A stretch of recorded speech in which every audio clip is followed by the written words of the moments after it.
knowledge and character converge, where you are not only shaped by education but also by a profound sense of purpose. Together, let us reach new heights and make a lasting impact on the world.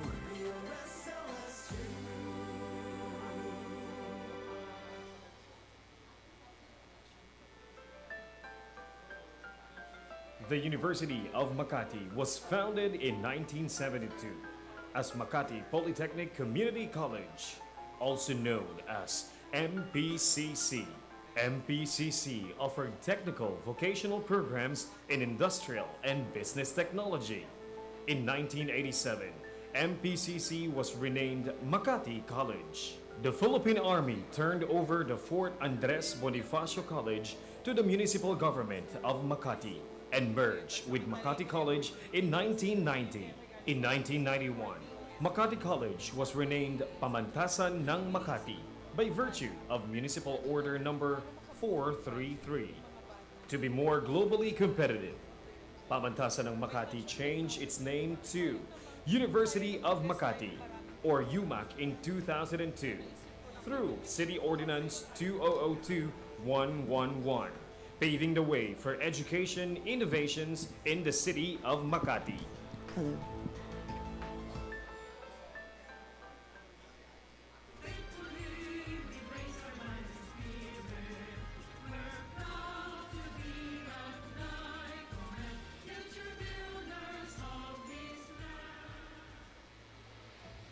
With its strong roots grounded on its duty to fulfill its mission and vision, and its reach stretching skyward into limitless possibilities. Endowed in full regalia of its top-notchers, world-class athletes, and globally competitive industry professionals, UMak humbly stands ready to ignite the dreams of future heralds.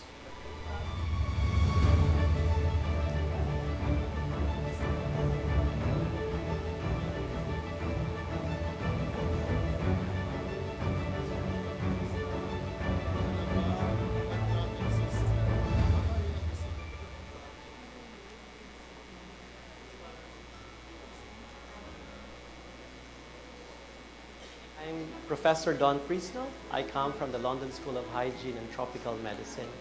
I'm the founder.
Good morning, everyone. Welcome to the first plenary of the 7th Research Congress with the theme 7-17-7, committing for a people's first development and a sustainable city. Magandang umaga po sa ating lahat. I am Camille Navarro from the Center for International and Global Affairs. I'm honored to facilitate the program for the next 2 days for the Center of the University Research. And I hope also that we could congratulate CUR. They are on the 7th year of the Research Congress, and each year they have been pushing the envelope to further our research initiatives. So I hope that everyone was also able to visit the exhibits that were kicked off early this week. If not, please make time to visit them. I would also like to acknowledge the presence of our guests from our partner institutions, Biliran Province State University, with Dr. Roland Nies. Please rise, Sir Nies, so that we may acknowledge you. Dr. Pearl Irish De Paz, Ms. Sheila Torragoza, and Ms. Fia Jane Liasis. Thank you for coming over and taking the flight from Biliran, and welcome po to University of Makati. Of course, we have our very own University of Makati Management Committee, headed by our University President, President Alexor C. Ramos. Vice President for Academic Affairs, Professor Ederson D.T. Tapia. Vice President for Planning and Research, Professor Maria Faye Nanette Maximo Cariaga. Vice President for Student Services and Community Development, Professor Hil Tabu. Vice President for Administration, Attorney Jewel Bulos. Vice President for Finance, Engineer Luke Ivan Moro. Our University Secretary, Ms. Juvie B. Hermosura. Also would like to say good morning to our partner from Global Health Focus University Excellence with the founder, Dr. Don Eliseo Lucero Prisno III. Also saying good morning to the deans of the different colleges and institutes. Thank you for being here this morning. And to all our students, esteemed faculty, guests who are here, magandang umaga po.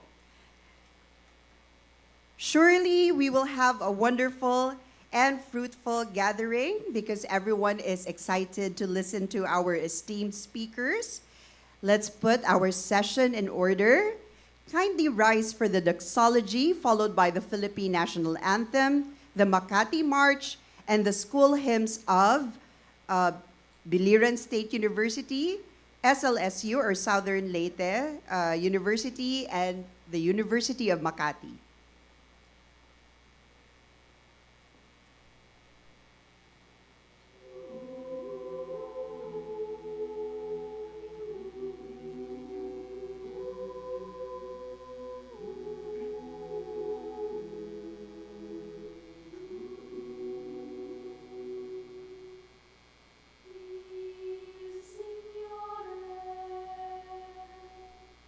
Mi rende uno strumento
kayamanan, alam ng puso, sa dibdib mo'y buhay. Lupang hinirang, duyan ka ng magiting, sa manlulupit, di ka pasisihin. Sa dagat at bundok, sa simoy at sa langit mong baghaw, may dilagang tula at awit sa paglayang minamahal. Ang kislap ng watawat mo'y tagumpay na nagniningning, ang bituin at araw na kailan pa may di magdidilim. Lupa ng araw ng buwan, hadit pagsinta, buhay langit sa piling mo. Aming ligaya ng may mga api, ang mamatay ng dahil sa'yo.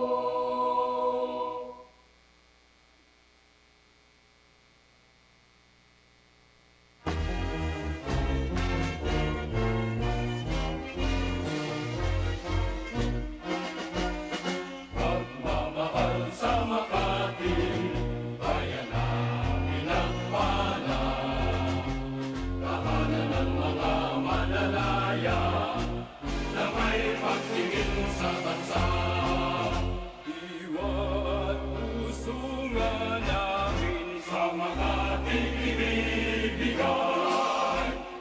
Bawat isip tayo, itaguyod nga natin ang magandang simulain, ang magpapaunlad ng bayan.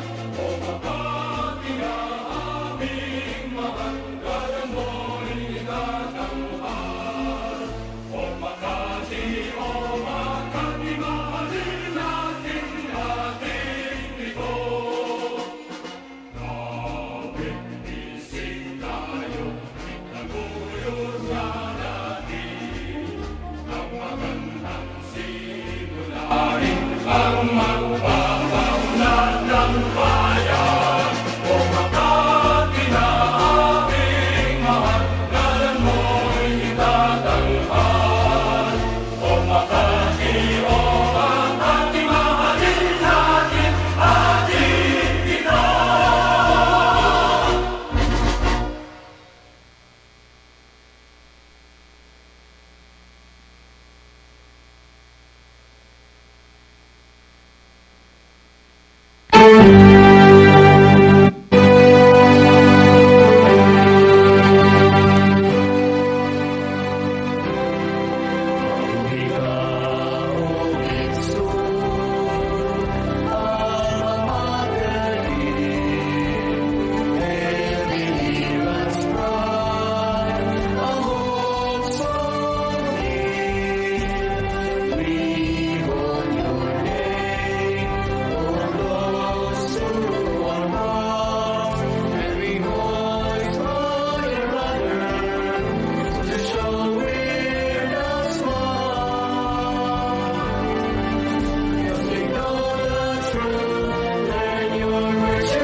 State University. We come to you with our hands up high.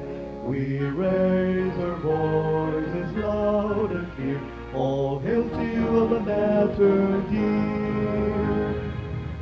As we leave you, dear alma mater, your name our hearts will bear.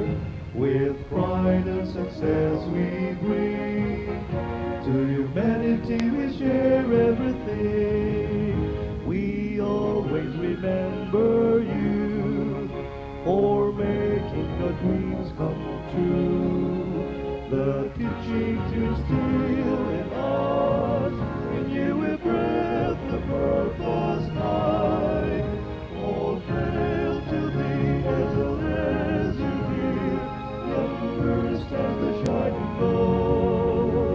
With dedication, trust and loyalty will raise the banner, together we shall. All hail to thee as you dear, who live to you our grateful hearts. We pledge to give you honor and cheer to you, alma mater dear. As we leave you, dear alma mater, your name our hearts will bear. With pride and success we bring. To humanity we share everything. We always remember you for making our dreams come true. The teachings you instill in us, in you we breathe the purpose high. All hail to thee as you dear, younger stands the shining gold. With dedication, trust and loyalty will raise the banner, together we shall. All hail to thee as you dear, who live to you our grateful hearts. We bless to give you honor and cheer. All hail, all hail, all hail, alma mater dear.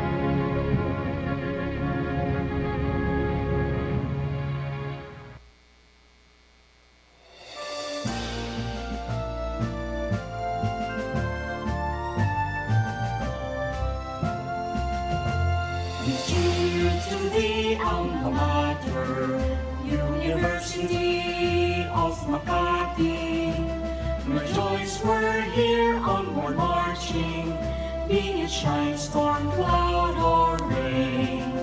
Let all our voices keep ringing for the glory of our alma mater, pride of Makati and our fatherland. Beloved UMak proudly stands.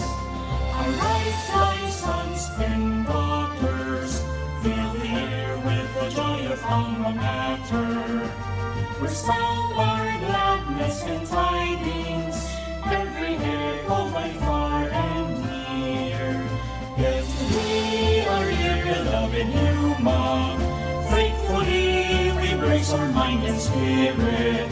We're proud to be at thy command, future builders of this land. Arise, thy sons and daughters, fill the air with the joy of alma mater. Resound our gladness and tidings, every echo by far and near. Hail to thee, our dear beloved UMak, faithfully we brace our mind and spirit. We're proud to be at thy command, future builders of this land. University of Makati, future builder of this land.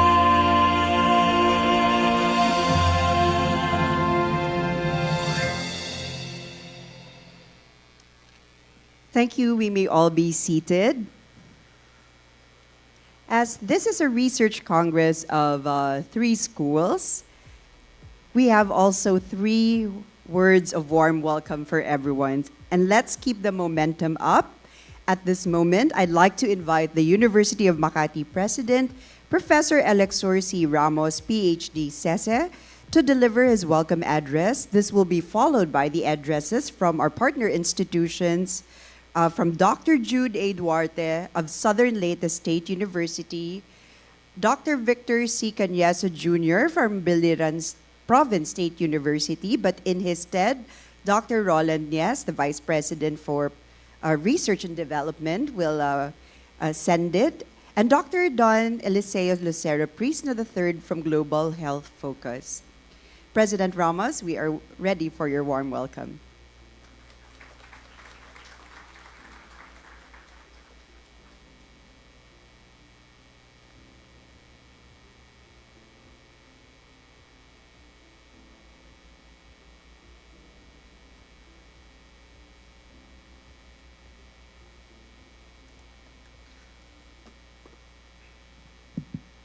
Magandang umaga po sa inyong lahat. First of all, I'd like to greet most especially our esteemed guests from Southern Leyte State University, President Dr. Jude Duarte. Magandang umaga po. From Biliran Province State University, I know that President Victor is not around, but the VP for Planning and Research, Dr. Roland, tama po ba?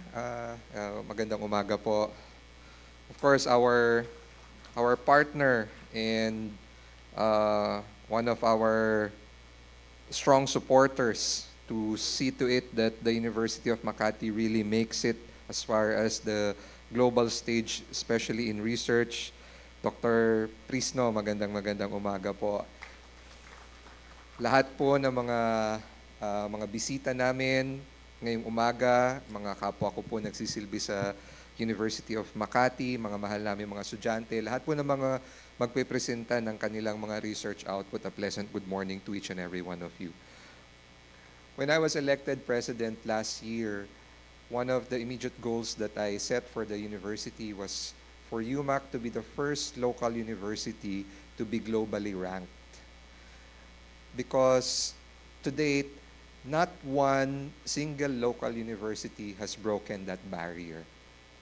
In fact, people have been asking, why are you pursuing it? Local university ka. Hindi ka naman private HEI, hindi ka naman SUC. And the nature of a local university is more of a professional school. Kaya tinatayo ang isang local university ng isang local government unit.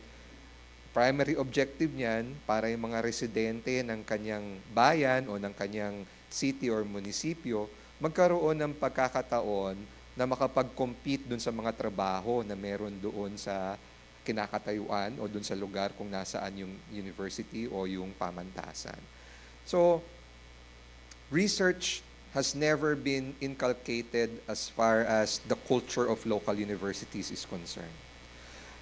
Sabi ko nga nun, kung ang pangunahing goal natin ay makapag-produce ng magagandang research outputs na for publication, nandito yung dean namin ng College of Tourism and Hospitality Management, ang i-hire ko ay mga faculty sa Tourism and Hospitality Management na may mga PhD para matrain yung mga estudyante namin to produce quality output thesis or capstone or whatsoever na research material.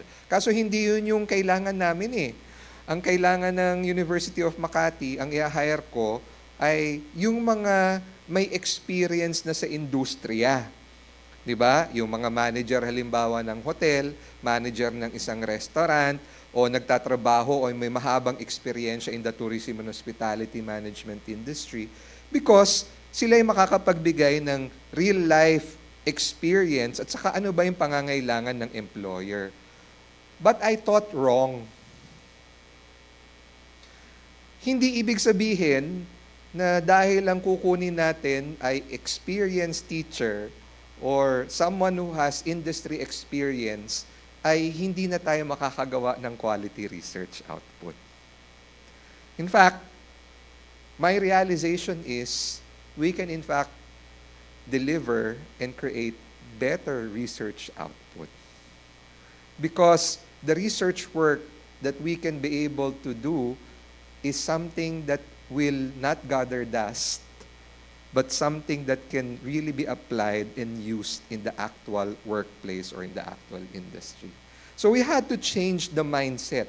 And part of the process of changing our mindset at the University of Makati was strengthening our, and in fact, even creating a center dedicated for research. Okay? We have also come up with an incentive mechanism to encourage faculty members to do research. We have set up a budget in the university to encourage our employees and students alike to present their papers, not only inside the university, but also outside the university, and even giving them opportunity to actually present it outside the country. We have also taken the road less traveled by LUCs by pushing for internationalization and globalization. And alam naman natin na kapag tinahak mo yung landas na yan, hindi pwedeng hindi ka gagawa ng research. I remember last year, it was the first time that the University of Makati actually brought a big delegation of our management team and also some of our deans to Taiwan. Hindi ko po makakalimutan yung experience na yun kasi we participated in a joint research paper presentation. Nagpunta po kami sa China Medical University. And everyone in our group was actually, my description would be, most of us, not everyone naman siguro, most of us were dumbfounded. Because the level of presentation, the level of data that was being presented, the level of support, okay, that was existing in that university was something that we have not seen or has experienced as an academician. No? So, nag-uusap-usap, nagbubulong-bulungan. May naintindihan ka ba dun sa mga pinipresent? Parang wala akong naiintindihan dun. Yung mga dinidiscuss nila, masyadong high level at saka yung result ng kanilang study, kakaiba. No? So, it was also a wake-up challenge and it was a wake-up call for us na sabi ko, kulang pa talaga yung ginagawa natin. No? Kulang pa talaga. So, we were fortunate enough that we were able to engage the services of Dr. Prisno, and which also set a very good template, a direction for us. And that is also the reason why we were able to partner with 2 state universities from the Visayas, and that is also the reason why we are having this 7th Research Congress today, not only with the University of Makati now, but with partner state universities as well. And that was also the reason why we were able to put things in order. Our goal now is to have at least 100 Scopus publications for this year. We may not be able to reach that target. Hopefully, we still can. But I am still proud to say that among local colleges and universities in the Philippines, we have the most number of Scopus published researches. No? So, kaso ang dami pang kailangang gawin, ang dami pang kailangang trabahuhin. But itong early gains, itong early strides that the university is doing is already getting the attention not only of other LUCs, not only of CHED, but also our partners abroad. In fact, we just came back from the WURI conference in Korea a couple of weeks ago, and yours truly was elected as the vice chair of the WURI, no? And in 2026, the conference will be held here in the Philippines. No? Next year, it will be in Busan, but in 2026, we made a bid that the Philippines will be hosting the WURI conference. No? And bakit ko po nasabi na we are already making significant strides? Because out of the hundreds of other universities that were there, okay, yung host university, which is Assist University for the WURI conference in 2024, actually, the president approached us and told us, President Ramos, we would like to partner with the University of Makati. Sa dami ng mga eskwelahan na nandun, bukod tangi tayong nilapitan. And sabi ko, hindi naman mangyayari yan kung hindi dahil doon sa mga efforts that we did. In fact, the entries that we submitted to WURI were research outputs of our students and our faculty and our employees. Diba? Isa nga dun sa mga pinakamagandang output na nagawa doon, yung cultural mapping na ginawa ng University of Makati faculty members. No? And the story there, nakakatawa, kasi hindi naman UMak yung kinontract ng city to do it. It was a third-party contractor. But the contractor actually outsourced it to our faculty members. No? Kahit na walang bayad yung mga faculty namin, but they enjoyed. And the output, ngayon, ang dami na nilang mga research presentations they're being invited to present the findings. In fact, I think just a couple of days ago, there was a forum where they actually shared this learning. So, my message really is, at the University of Makati, we have prided ourselves that we have already excelled in the level of instruction. Okay? Kaya nga, ang taas ng employability rate, ang taas din ng passing percentage ng mga graduates ng UMak in licensure examinations. We have already come up with a system for extension na dati watak-watak, ngayon no, there is already a system in place. We have already identified a community, all hands on deck, all departments and colleges and institutes in the university work hand in hand to provide that extension service to that community that we have identified. Okay? Ang weakest link pa rin talaga ever since has been research. And syempre, kakambal ng research would be publication. Okay? Now,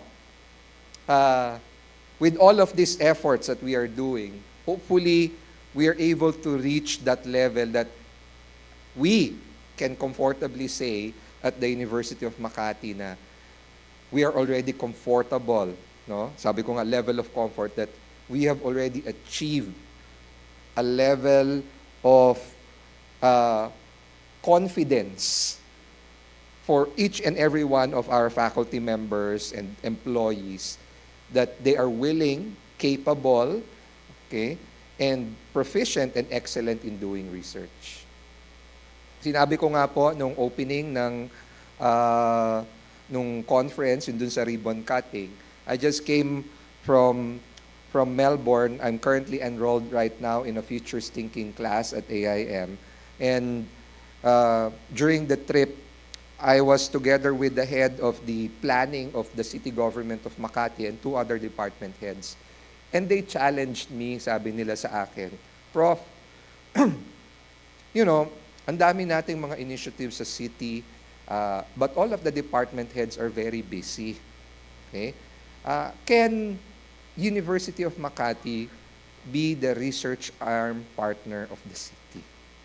Siyempre naman, lumiwanag bigla yung ulo ko at lumaki yung tenga ko. Sabi ko, ang gandang opportunity to. Sabi ko, we already have a mechanism in place. In fact, sabi ko, if that happens, we are, in the management, we are already thinking of maybe deloading faculty members. Instead of giving them the usual 18 units, maybe 12 units na lang, and then the 6 units will just be dedicated to research. and they can work hand in hand with the different department heads of the city to be able to fulfill their research needs. Kasi ang daming data. Ang daming data. Ang daming materials that we can actually use and we can actually tap. Just imagine if that amount of information is open to us. Okay? Just imagine if that amount of information is open to us. But sabi ko nga, when Dr. Prisno was conducting a workshop for our faculty members and employees, sabi ko nga, those data, even if it is available, kung hindi naman natin gagamitin kasi natatakot tayong gawin, di ba, wala ring mangyayari. So, hopefully, with this research conference, we get to realize that doing research is fun. Because Dr. Prisno and all of our guests here, there is this perception that research is not fun. Diba? Pag nagturo ka, teaching inside the classroom can be fun. Okay?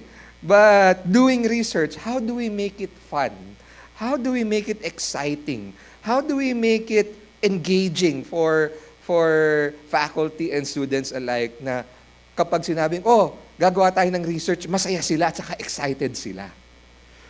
Okay? I think that's a big challenge for all of us. And itong mga magpe-present ng mga kanilang research outputs, I know they went through a lot of debates, they went through a lot of sleepless nights, and I know if it was a team effort, malamang nag-away-away pa yan, nagkatampu-tampuhan pa yan. But at the end of the day, the fact that they are here going to present their output, this is a fun and enjoyable moment for them. Okay? This is a fun and enjoyable moment for them. So, I hope that for all of the people who are here and all of those who are listening remotely and cannot join us live here at the University of Makati, it is always our hope that every one of us develop a love for research. Every one of us enjoy doing research. And research not only for, sabi ko nga, research sake na basta may maisulat ka lang, but rather research na talagang can be applied and can be used. Okay? So, tatapusin ko na po yung aking mensahe kasi may dalawa pa pong magsasalita after me. But muli po, in behalf of the City Government of Makati and the University of Makati, magandang umaga po and congratulations to all the presenters in this 7th Research Conference of the University of Makati in partnership with the 2 other state universities. Magandang umaga po.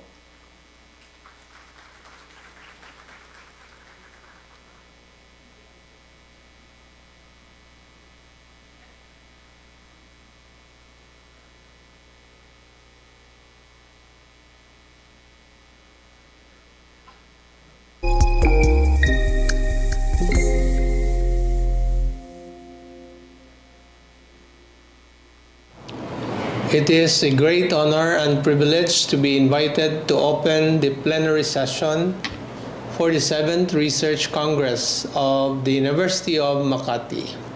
I extend my warmest greetings to the university officials headed by its president, Dr. Alexor C. Ramos, faculty members, administrative staff, students, and distinguished guests. The theme of this year's Congress, Committing for a People's First Development and a Sustainable City, is both timely and crucial. As we navigate the complexities of the 21st century, it is imperative that our development endeavors prioritize the needs and well-being of our communities. A sustainable city is one that not only meets the needs of the present, but also ensures the future generations have the resources and opportunities they need to thrive. This vision aligns perfectly with Sustainable Development Goal 11, which calls for inclusive, safe, resilient, and sustainable cities and human settlements. By focusing on urban development, that it is people-centered and environmentally friendly, we can create communities that are more equitable, resilient, and prosperous. Southern Leyte State University shares the University of Makati's commitment to fostering a people-centered and sustainable future. Through our research initiatives, we strive to contribute to the development of our region and the nation by addressing pressing issues such as poverty, environmental degradation, and social equity. I believe that this Research Congress provides an excellent platform for researchers, policymakers, and community leaders to come together and share their insights and experiences. By engaging in meaningful dialogue and collaboration, we can collectively work towards building a more just, equitable, and sustainable world. I wish all presenters in this plenary the best of luck, and I thank you all for sharing your knowledge and initiatives for the betterment of our communities. Once again, thank you for inviting Southern Leyte State University to be part of this important event. I wish the 7th Research Congress of the University of Makati great success. My congratulations to the organizing team and everyone part of this endeavor. Thank you.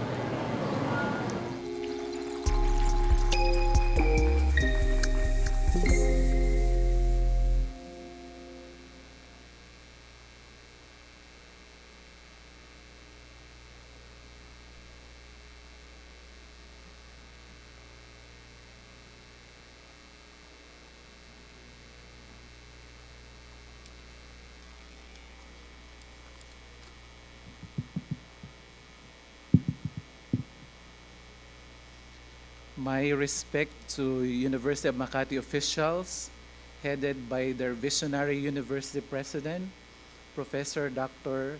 Elixir Ramos. The vice presidents, we have for planning and research, Dr. Maria Faye Ninit Caryaga.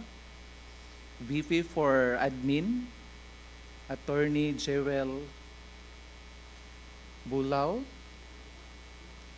Bolos rather.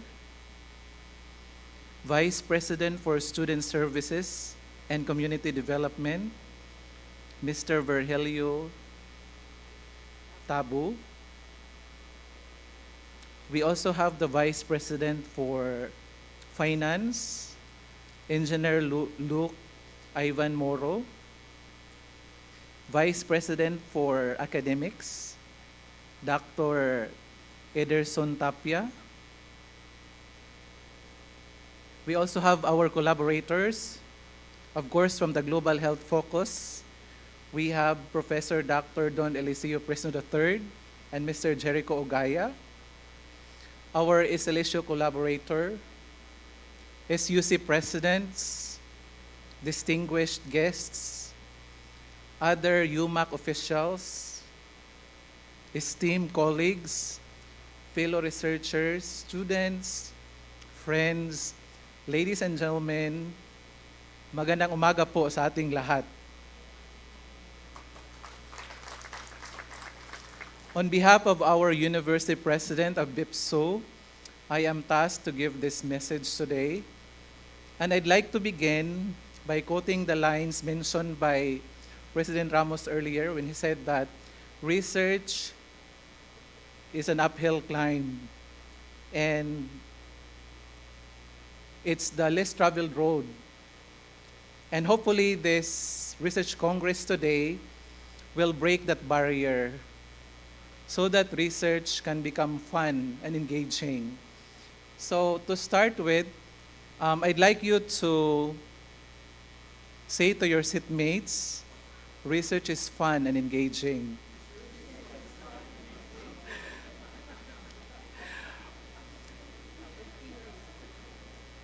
so that we can change the atmosphere and momentum.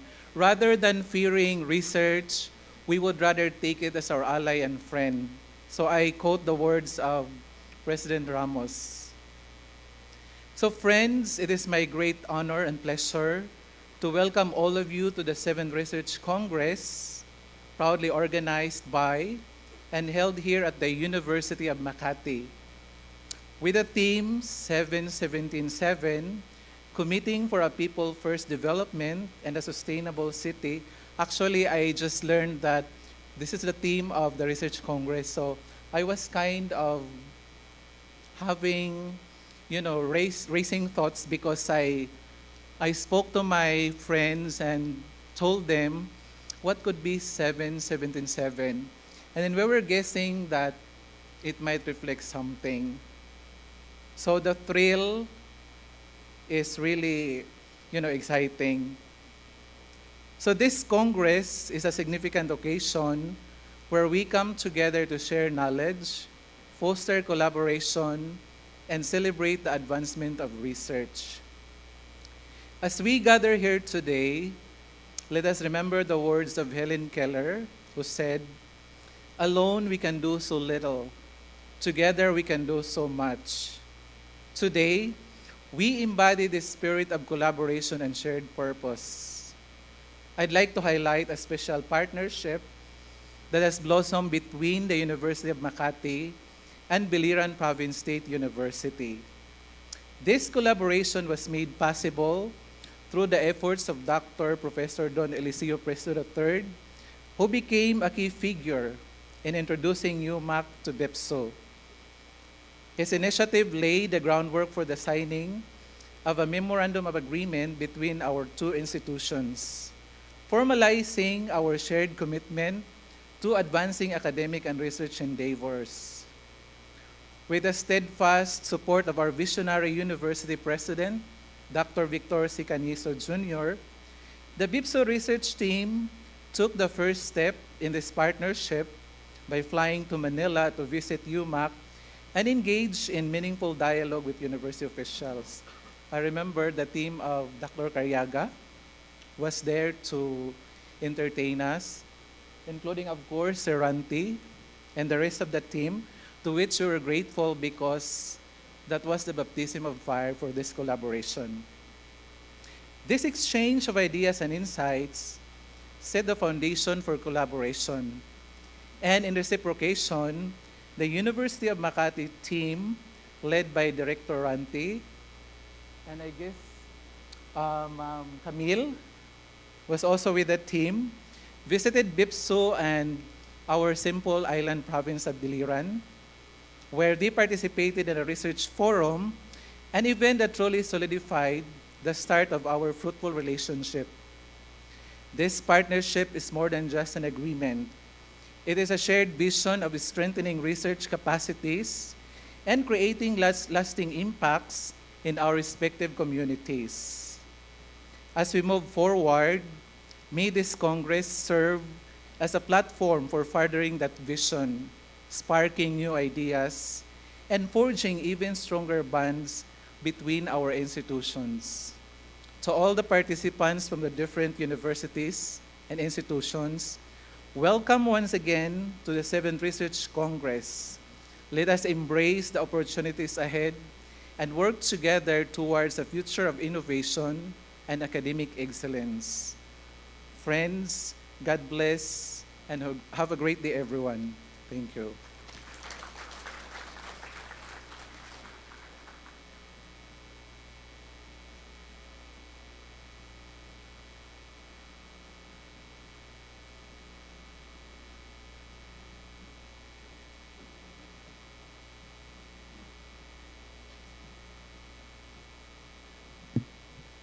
Good morning, everyone.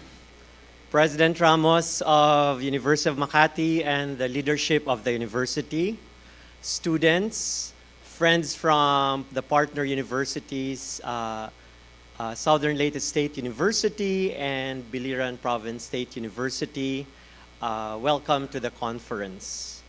I want to speak from my heart why we are doing this.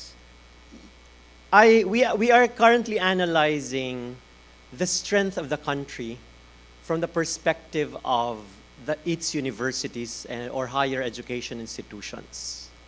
You know, the reason why countries like the US, China, United Kingdom, Australia are very keen on getting their universities high up in the pedestal, because it is the power of a country to have very highly research intensive and very prominent and impactful universities.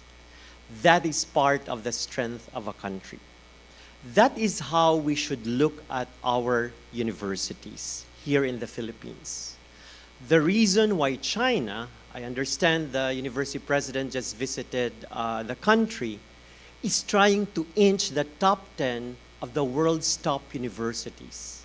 That is in the white paper of the government, because they just don't want to be a power in military or in the economy, but also in education.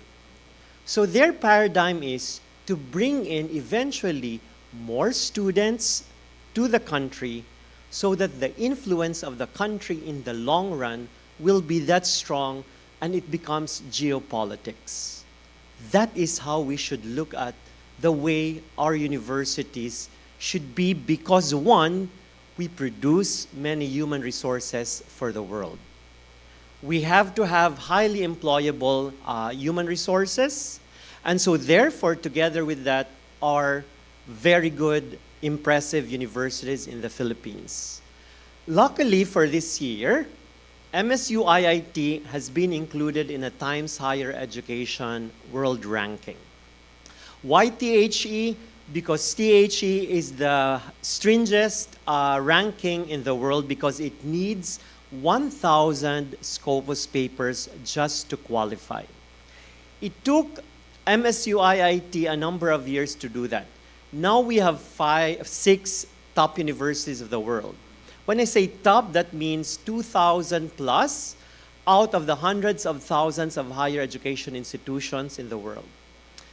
And that is University of the Philippines, Ateneo, UST, LaSalle, MSU IIT, and Mapua. What I want is for University of Makati to be one of the top universities of the world. The only way to do that is to qualify in terms of number of Scopus papers. That's it. Once we get that, we can just maintain, again, through the number. So quantity matters.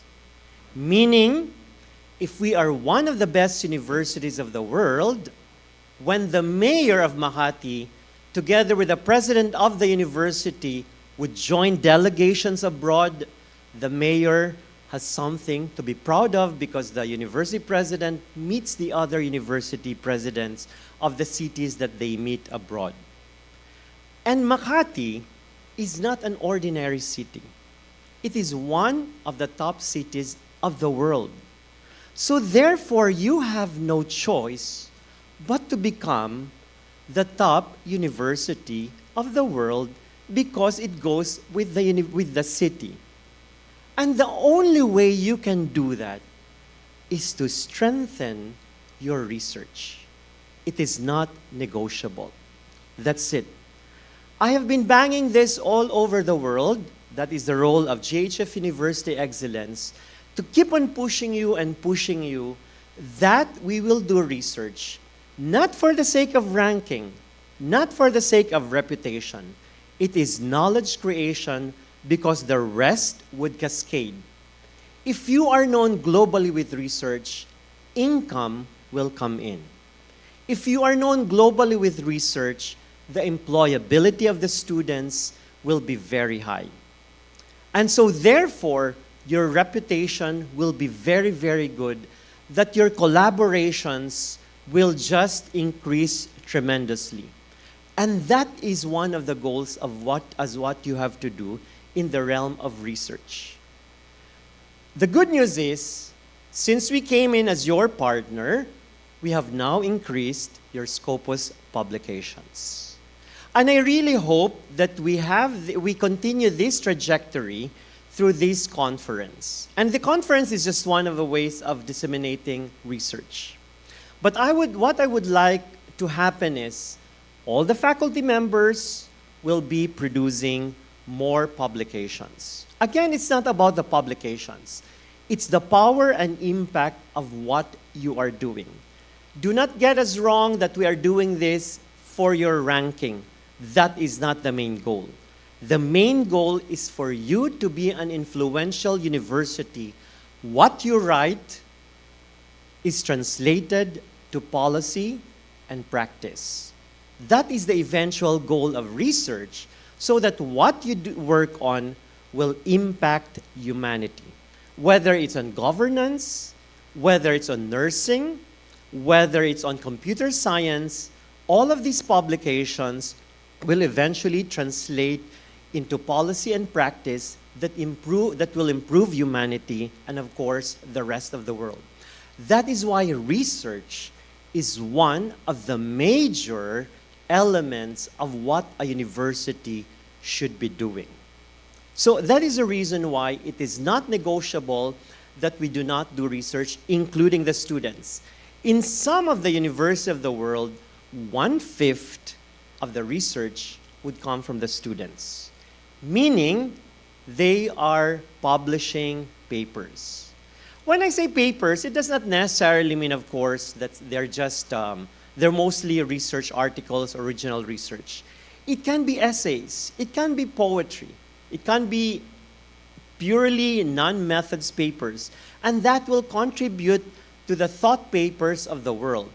So as I said in my workshops, that research is not difficult, it's actually fun, it creates money, and so therefore, I look forward, once we have the first 100 papers, we then are qualified for the QS ranking. Then we will do a target setting so that we will be able to meet the Times Higher Education ranking in the near future once we have the numbers. And that is what we're going to do in the long run with the faculty members and the students and the administration of the university. So GHF University Excellence is here for you. You will be partnering more with other universities all over the world, as through WURI and through BIPSU and SLSU. Partnerships help increase the number of publications. Because if you have more cooperation and collaboration, there will be more possible papers that will come out. So please, when I start introducing you to the universities with the rest of the world, I hope we can show them that we are worthy of the collaborations that we are bringing to them. So I wish you luck in this conference. I wish there will be many papers that will come out as publications, and I look forward to more engagements with the university in the near future. Thank you very much.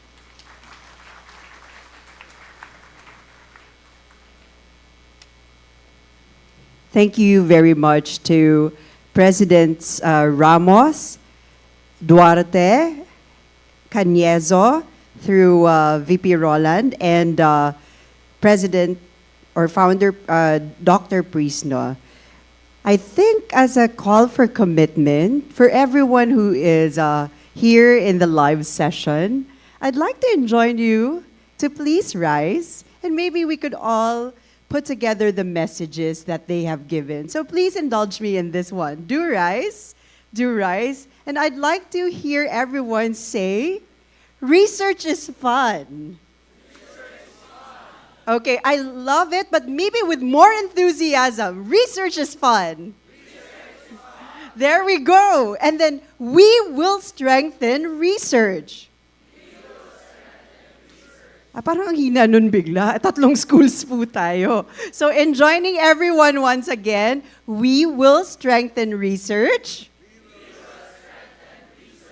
And our research will have impact. There we go. Congratulations for taking the first step. Let's put the messages of our presidents to heart. Thank you. And that's also me ensuring, because there will be a lot of listening to do, that we put a balance to listening and moving, because that's also part of research. So we have invited important people to give us keynote addresses on how the Sustainable Development Goals are applied in real life, especially in government and in the fields of research.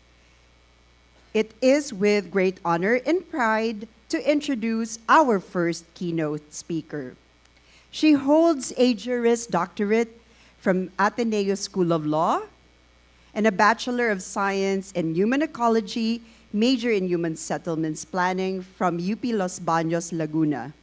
She was admitted to the bar in 2002 and has since had a successful career, serving as the City Mayor of Makati since 2016, as a congressman from 2007 and 2016. Prior to her public service, she worked as a lawyer from 2002 to 2007. She is an active member of several professional affiliations and associations, including the Movement of Attorneys for Brotherhood, Integrity, and Nationalism, or MABINI, Integrated Bar of the Philippines, or IBP, and Federación Internaciones de Abogadas, or FIDA.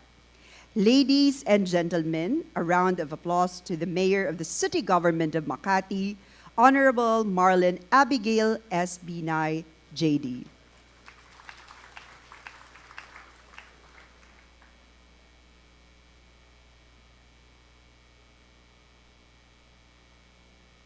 To the esteemed leaders, faculty, students, and guests of the University of Makati, distinguished researchers, and fellow public servants, it is my great honor to greet all of you today as you hold the 7th Research Congress of the University of Makati. I want to extend my most profound appreciation to the university for its tireless dedication to advancing education, research, and sustainable urban development.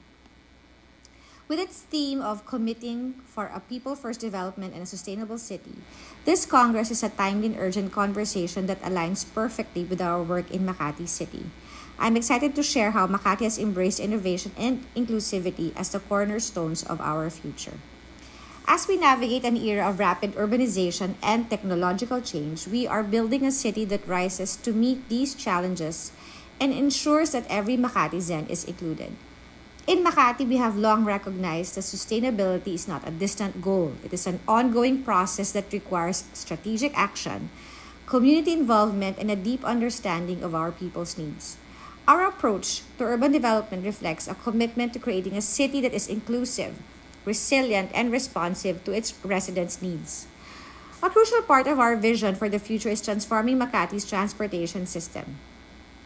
In partnership with the Korea International Cooperation Agency, we are rolling out a smart public transport system powered by eco-friendly electric vehicles. This initiative is about more than just reducing our carbon footprint. It's about providing accessible and efficient transportation to every Makatizen, ensuring that even the most vulnerable communities benefit from safe and modern public transport. Cleaner air, fewer emissions, and more inclusive mobility contribute to a greener, healthier, and more equitable Makati. In addition to mobility, we are committed to fostering a technology-friendly business environment that nurtures innovation. Makati has become a hub of economic growth and technological advancement by attracting IT firms and startups. This approach is not only about driving economic progress, it's about providing opportunities for all. By cultivating a skilled workforce and promoting an environment where businesses can thrive, we ensure that Makati's success benefits everyone. Inclusive economic development is at the heart of our strategy and is crucial to shaping our city's future. Governance must evolve alongside the cities we lead. We have embraced digital governance tools in Makati to enhance transparency, accountability, and citizen engagement. The Makati Zen Card and Makati Zen app allow residents to easily access municipal services, empowering them to take a more active role in their city's governance. These digital platforms have transformed how our government interacts with the people. Through greater efficiency and accessibility, we ensure that every citizen has a voice in how Makati is governed. This is not just about using technology, it's about building a government that listens, responds, and includes all its citizens. Makati's continued success depends on how we manage our resources, and technology plays a key role. Through IoT based systems, we have improved how we manage our city's utilities and infrastructure. Smart energy, water meters, and air quality monitoring help us reduce waste and use resources more efficiently. These systems allow us to ensure that our city operates at its best while minimizing environmental impact. They are a critical part of our broader strategy to make Makati a city that is prepared for the future, capable of adapting to new challenges, and always focused on the well-being of its people. In Makati, healthcare is a priority, and we have worked to make it accessible to every Makatizen through digital healthcare solutions. Our health information management system centralizes patient data, making healthcare more efficient and tailored to individual needs. We ensure that residents can access medical consultations anytime, anywhere through partnerships with telemedicine providers, including free telehealth services through Consulta MD. This ensures that quality healthcare is available to all, regardless of location or time constraints. This initiative is part of our larger goal to make Makati a city where health and well-being are central to every policy and decision. As part of our vision for the future, we have introduced smart classrooms to revolutionize the learning experience for students in Makati. These classrooms are equipped with the latest technology, including hybrid interactive boards and unlimited internet access to ensure our students are prepared for the digital age. Education is the foundation of a thriving society, and we are committed to providing every student with the tools they need to succeed. Investing in the next generation ensures that Makati's future is in capable hands, ready to innovate and lead. Makati's focus on sustainability extends to the buildings and infrastructure that shape our city. We have prioritized green building practices with numerous buildings certified for their energy efficiency and environmental responsibility. We also expand renewable energy through solar panels in public schools and government buildings, contributing to a more sustainable urban environment. Investing in green infrastructure ensures that Makati remains a vibrant, livable city that meets today's needs while protecting tomorrow's resources. This is not just an investment in infrastructure, it's an investment in the future of our city and its people. Our work has not gone unnoticed. Makati has been recognized as the first ever resilience hub in Southeast Asia by the United Nations Disaster Risk Reduction, and we are proud to represent the Philippines as the sole finalist in the 2023 World Smart Cities Awards. These recognitions reflect our city's unwavering commitment to innovation, inclusivity, and resilience. But more importantly, they are a testament to every Makatizen's dedication to making our city what it is today. As we look toward the future, our vision remains clear.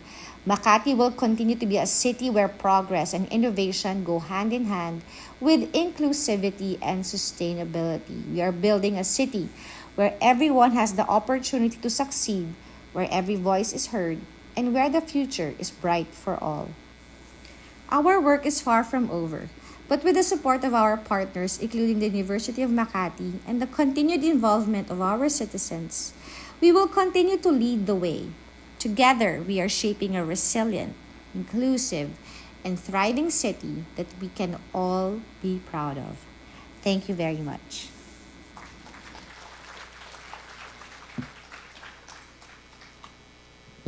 Thank you, Honorable Mayor Marlon S. Binay, for your thought-provoking keynote address on Makati, the smart city for SDG. Your insights into how Makati is leading the way in sustainable development goals serve as an inspiration for cities around the world. We appreciate your dedication to fostering a better future. Indeed, Makati City is the smart city for the SDGs. In recognition to her valuable insights, the plaque of appreciation will be sent to her office. Kindly allow me to read the citation.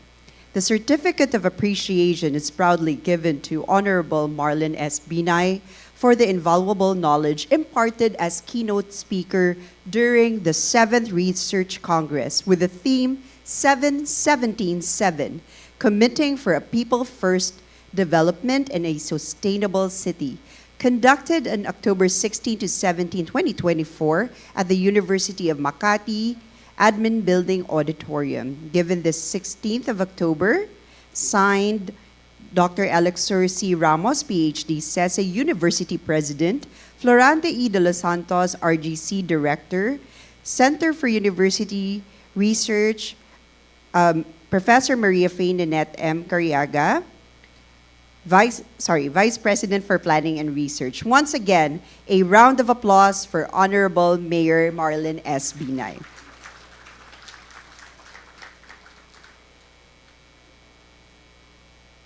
Before I proceed with our next keynote speaker, we would also like to acknowledge our participants who are in YouTube. And for the succeeding round of speakers, we also would like to enjoin you to please share your thoughts and messages through the chat box. So maayong buntag sa inyo tanan, especially for our participants who are in Biliran and Samar. Let us lend our ears to the second keynote address from the National Research Council of the Philippines. Our second keynote speaker is a Lasallian formator and religious educator since 1991. He is currently the Executive Director of the National Research Council of the Philippines, NRCP, under the Department of Science and Technology.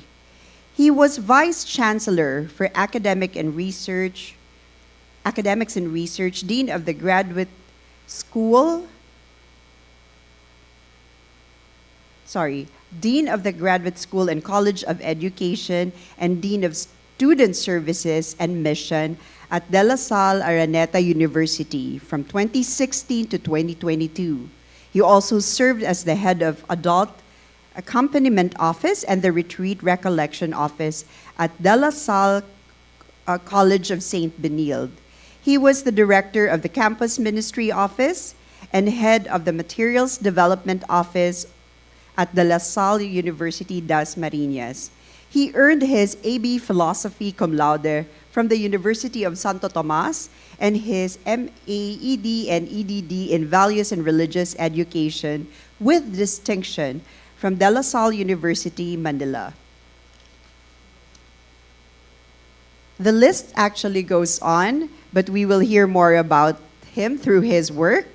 Please help me welcome Director Bernardo N. Sepeda.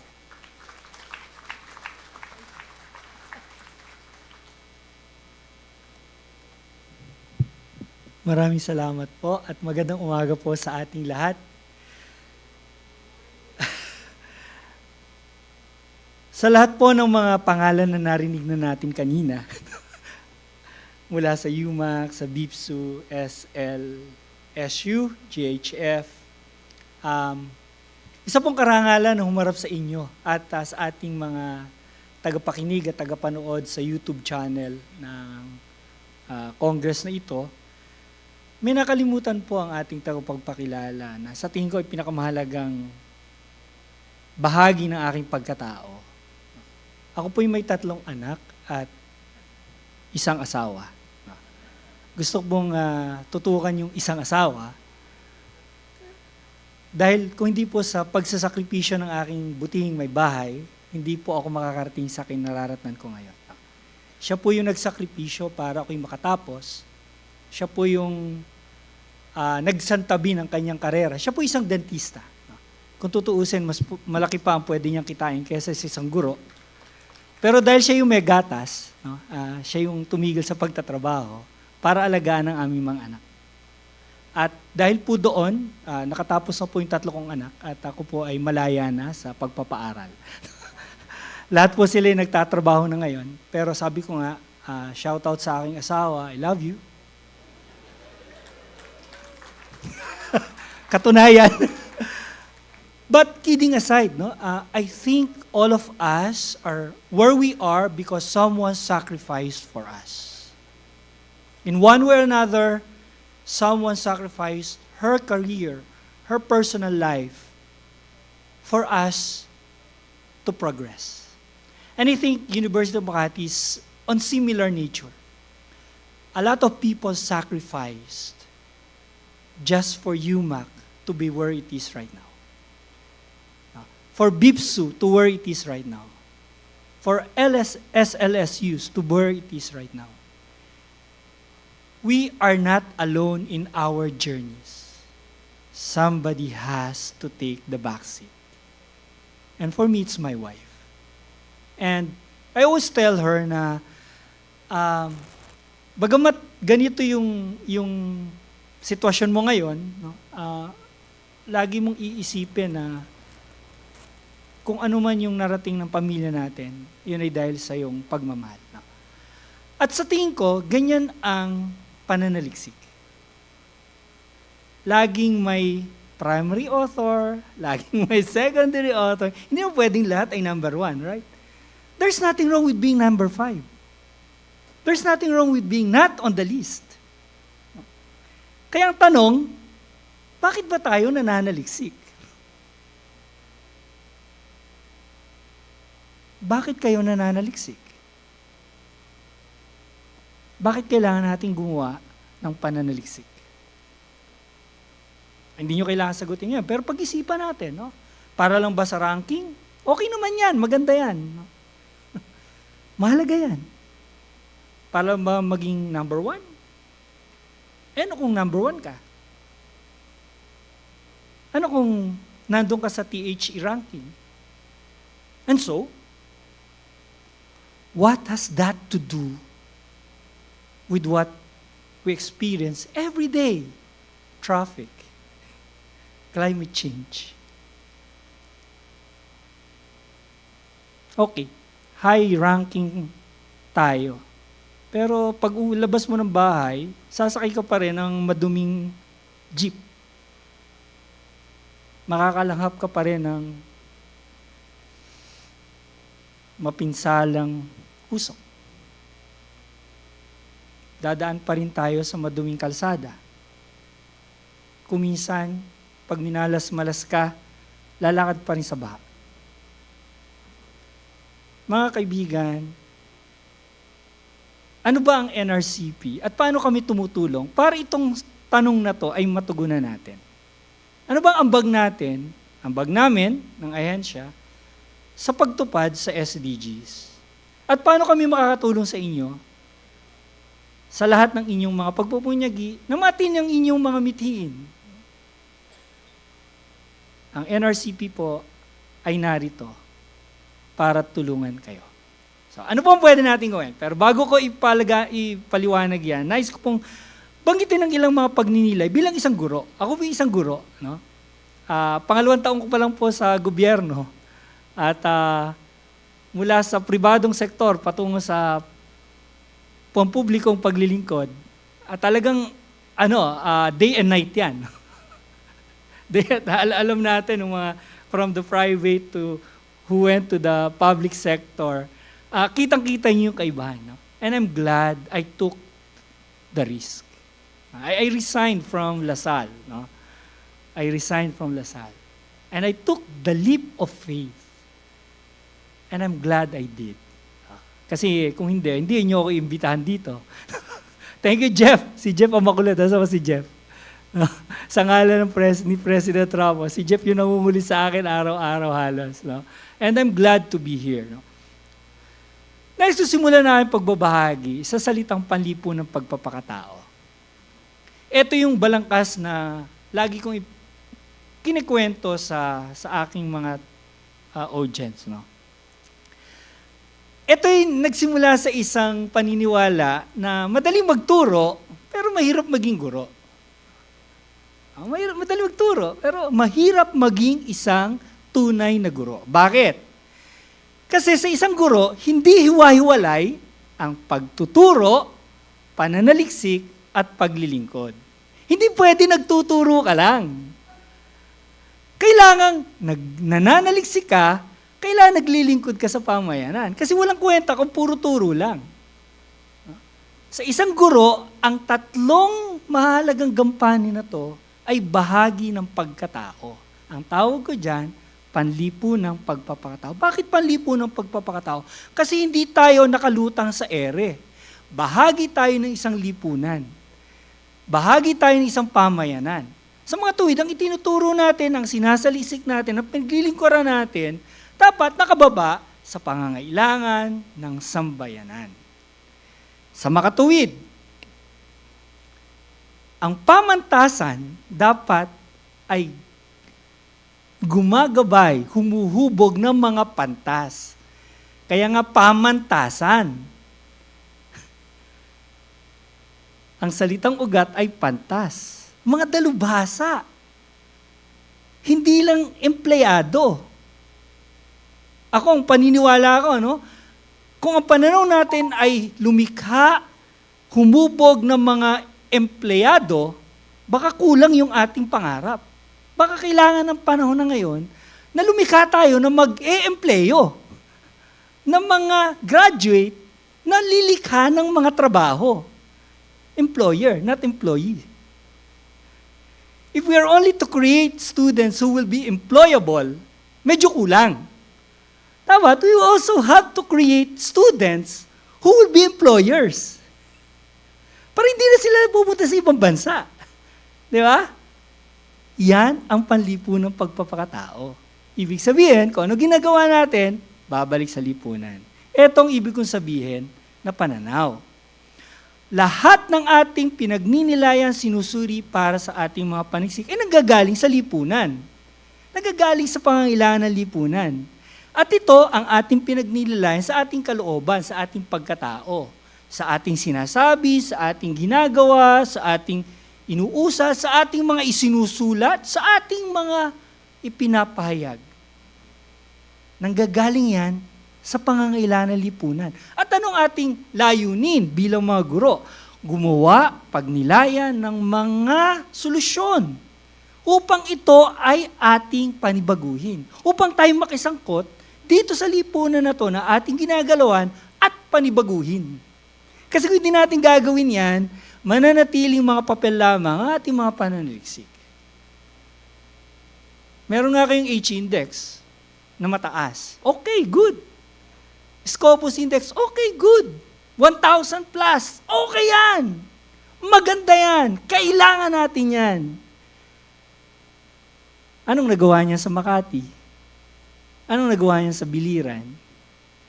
Anong nagawa niya sa Southern Leyte? May nagawa yan sa ranking nyo.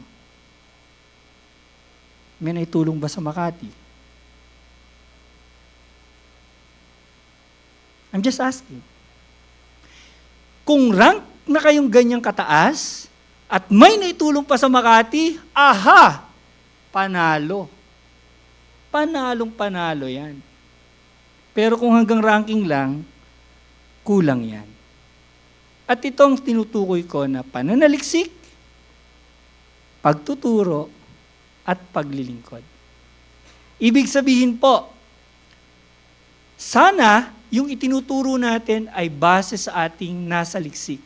Hindi base sa textbook na nakuha natin kay Google, o kay AI, o kay ChatGPT. Kundi ito mismo ang ginawa mo doon sa pangangailangan ng community. At nag-research ka dyan. Ginamit mo ang iyong subject to look for ways to address the need of that community. And then you go back to the community, that's community service. Hindi yung activity lang siya. Nahiwalay doon sa research. Na hindi research-based. May activity ka nga, community service, pero hindi naka-base sa research. Hiwa-hiwalay yung teaching, research, and community extension. Kasi madalang gumawa ng dokumento. I've been there. I've seen how it goes for accrediting agency. Ang daling gumawa ng dokumento, ang daling magawa ng mga pictures, pag samasamahin mo, seemingly may connection. Madaling gawin yan. Madaling lokohin ang accreditors. Lalo ngayon, with all the, tools available for you to create a very good presentation and wow, mapapawaw naman accreditor. O accredited na, level 4 ka na. may natulungan ba tayo sa Makati, sa Biliran? Hindi ko alam. I'm just asking, okay? Maybe you make this, you're making, some sort of, oo nga, no? Or, di naman, sir. No? But I tell you, if we will not change the way we look at this tree and put them into one, lip service lahat yung sinasabi natin na we're doing this for the community. Hence, dito papasok po ang gampanin namin sa NRCP. So ang NRCP was created by law, no? 4120 during the Commonwealth era, and we are celebrating this year our 91st anniversary. So, ayan po. Mas nauna po kami sa DOST actually. Nauna po yung NRCP as a collegial body. Pero sa government agency, under kami ng DOST. And we are a research council, meaning to say, we have a member, kasama po dito yung ating mga ilang katuwang natin dito. Sino-sino po dito ang member ng NRCP? Tapos nga po, yes, proud. Yan. Kung hindi po kayo member, pwede po tayo magkaroon pa ng workshop para po maging miyembro kayo. Ayan.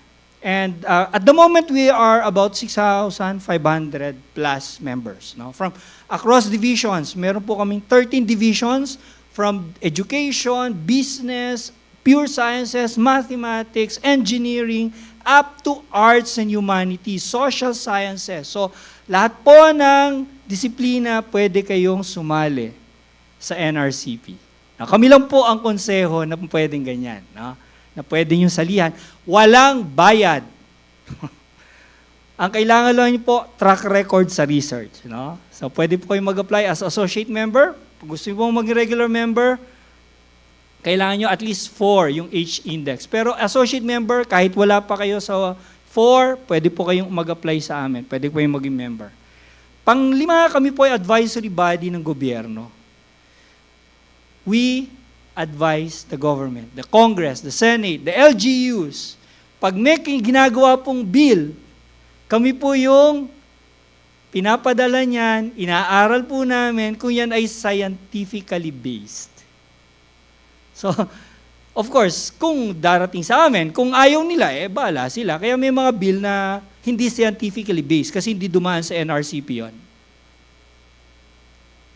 So may mga congressman po, mga senador po na nagpapadala sa amin, pag may bill sila, pinapareview sa amin yung bill, humahanap kayo ng mga expert na member, nire-review siya, nagbibigay kami recommendation bago nila i-finalize. O kaya, TWG member, pag nag-hearing about the bill, kami rin po yung isa sa mga tinatawag ng gobyerno.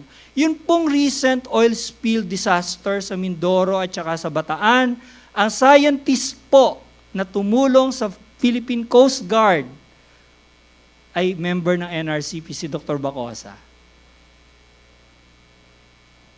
Siya lang po, 2 lang sila sa buong Pilipinas na expert sa oil spill.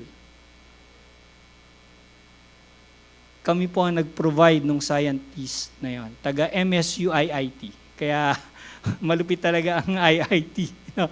At ang maganda dito po, lahat ng mga scientists na to hindi madamot. Okay? Ang NRCP po hindi madamot. So pag kailangan po ng tulong ng LGU, we provide. Susulat lang po sa amin, we provide the expert. Hence, we promote basic research. We establish linkages, both locally and internationally. We provide advice, and we promote scientific technological culture. So, isa po sa mahalagang gampanin ng NRCP mga katulad nito, to capacitate our local universities to ensure that we rise to the level of international standards. At the same time, while doing that, we provide solutions to the problems of the community. Kaya po kami sa NRCP, bumababa talaga kami sa mga barangay. Alam nyo, hindi lang sa mga conferences kami nagpe-present ng research result. Barangay hall, pinapatulan namin yan. Daycare center, pinapatulan namin yan. Because that's where the people are. So don't think that you can only present your result through conferences, through congresses. No. We present our results to the poor, to the women, to the young people. No? Ako, naikot ko na halos ang buong Pilipinas dahil sinasamahan ko yung aming mga researchers to share their results. At ano yung aming mga serbisyo? Meron po kaming research grants in aid at in grant, binibigay namin to. I'm looking forward to one of the faculty from UMak, from BIPSU at saka sa LSU na magpasa ng proposal. Sa January po ang start ulit ng call. Now, may call po to, so abangan nyo po yung call for proposal. So I hope UMak, please, yung mga members na dito, abangan nyo yan. So I was told by DocNet na wala pa raw kayong na kukuhang grant from NRCP. Now is the time. So, pangalawa, may RD Lead program ko. Ano po yung RD Lead program? Ito po yung binabanggit ko kanina kay President at kay DocNet na pwedeng i-offer sa, bukod po sa magaling na tulong ng global health for focus, no? Pwede rin po kaming tumulong. Kami po yung magpopondo dun sa, hindi nyo kami babayaran, no? Kami po magpopondo pa nung tutulong sa inyo, yung RD Leader. Nang gagawin ng RD Leader, kung anong need ninyo, i-customize natin yung capacity building, we'll do that for you. Yung pangalawa po, meron po kaming journal. No? Ito po ay bilingual. No? Ako po isa sa nagsusulong ng mga panaliksik na isinusulat sa katutubong wika. No? Lahat po ng mga panaliksik ko, aking disertasyon hanggang sa aking mga articles, isinulat ko po sa Tagalog. Hindi o sa Filipino, Tagalog, kasi isa akong Tagalog. No? Taga Cavite ako. So, bakit po? Alam niyo ba ngayon sa Philippine Journal portal, ang pinakamataas na readership, number 1, no? Na journal sa Pilipinas in terms of readership sa Philippine Journal is Malay of the LSU. Malay is one of the monolingual journals in the Philippines. It has the highest readership. Ibig sabihin, may nagbabasa ng mga artikulo sa katutubong wika. At marami nagsusulat ng artikulo sa katutubong wika. Bakit sa Germany? Sa German nakasulat ang journal, pero high impact. Bakit sa China? Bakit sa Korea? They're writing their journals in their native tongue. Tayo kasi may colonial mentality, dapat pagka high impact, dapat Ingles. Hindi totoo yan. Hindi rin totoo na kapag ang isang estudyante ay magaling magsalita ng Ingles, matalino yan. Hindi totoo yan. Hindi ko mong speaker nagsasalita in fluent English, highfalutin. Magaling na. Meron naman, no? Pero hindi lahat. So si Aido nagsasalita sa Tagalog. No? Kasi mahalaga po na nauunawaan ng mga nakikinig ang ating pinagsasabi. Kaya yung mother tongue, mali yung implementation natin. Ginawa kasing subject. Ang mother tongue, dapat medium of instruction. Kasi yung mga estudyante natin sa basic ed, ang kanilang first language ay hindi English. Native tongue. So pinipilit nating umunawa at magsalita sa Ingles. Hindi nila naintindihan. Anong ginagawa lang? Minimemorize lang. So, bagsak tayo sa PISA kasi ang PISA is comprehension. Bakit ang mga nasa China, ang mga Southeast Asian country, hindi naman English ang kanilang basic ed, medium of instruction eh. Tayo lang at Singapore. Pero bakit mas mataas yung kanilang PISA ranking? Kasi they understand. They comprehend. Tayo hindi. We only memorize. Kaya pag problem solving, hindi natin maintindihan. Bakit? We don't comprehend. I hope you comprehend. Get my point?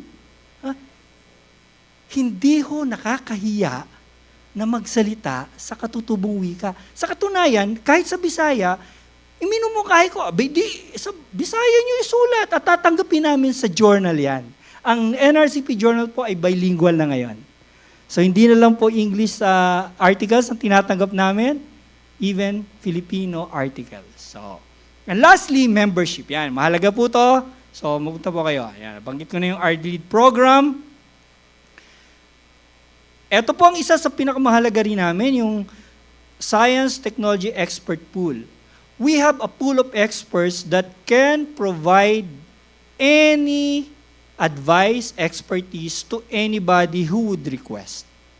Now, maliit lang ang binibigay namin sa kanila, mind you, 3,000 pesos lang. Pang merienda lang. So pag may nag-request sa amin, hindi sila babayaran yon. Kami ang magbabayad dun sa expert. To the point na kumisan, lalo na kung nangangailangan NGA yan, kami pa nagpapa-transport. Pinapadala pa namin doon. No? Kasi nga serbisyo to ng gobyerno. Pera to nyo. Ginagamit lang po namin ng maayos. No? Kasi po ang DOST, ang pinaka-least corrupt na ahensya. Ayan po yung pagmamalaki ko. Sa totoo lang, no, nakarinig mo, kahit si Sexolidum nga, walang confidential fund eh. I mean, kaya sa Congress, 5 minutes lang po, approve na yung aming budget. Walang tanong. No sa plenary, kung napanood nyo, pag hindi pa nga ho kami nakakaupo, let's terminate the budget hearing of the DOST. Okay, tapos mahaba pang pinaghintay namin. Kasi wala naman kami itinatago. In fact, namimigay pa kami ng pera. Kailangan nyo lang magpasa ng proposal. Yun ang key. So ngayon po, mag-isip na kayo ng proposal. Sa January ho, may call for proposal na tayo. Pero kung kailangan nyo ng tulong para makapaggawa kayo ng proposal, tawag lang po kayo sa amin. And we'll do the capacity building for you. Okay? Yan. Ito isa sa pinakamalaki naming serbisyo, yung grants in aid. No? At ito po ay nakaangkla para nga tumugon dun sa SDG. At ang SDG naman, dahil ito sa atin, yung Ambition 2040 na ngayon ay pagtanaw 2050 na. Pinahaba na kasi hindi natin kayang, ilang panahon na lang, di ba? 16 years, no? So nakita lang, teka, mukhang hindi natin kakayanin target, i-extend natin, no? 10 more years, kaya meron ng bago, pagtanaw 2050. Diba? So in-extend na yung vision, no? But still, yun pa rin ang tukutok natin, human well-being, wealth creation, wealth protection, and sustainability.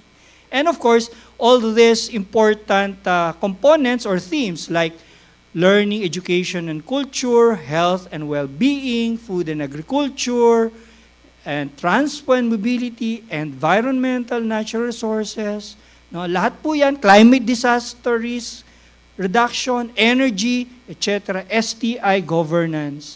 Ito po ang mga tema na pwede nyong tingnan para makahanap kayo ng akmang proposal. Ayan. Okay?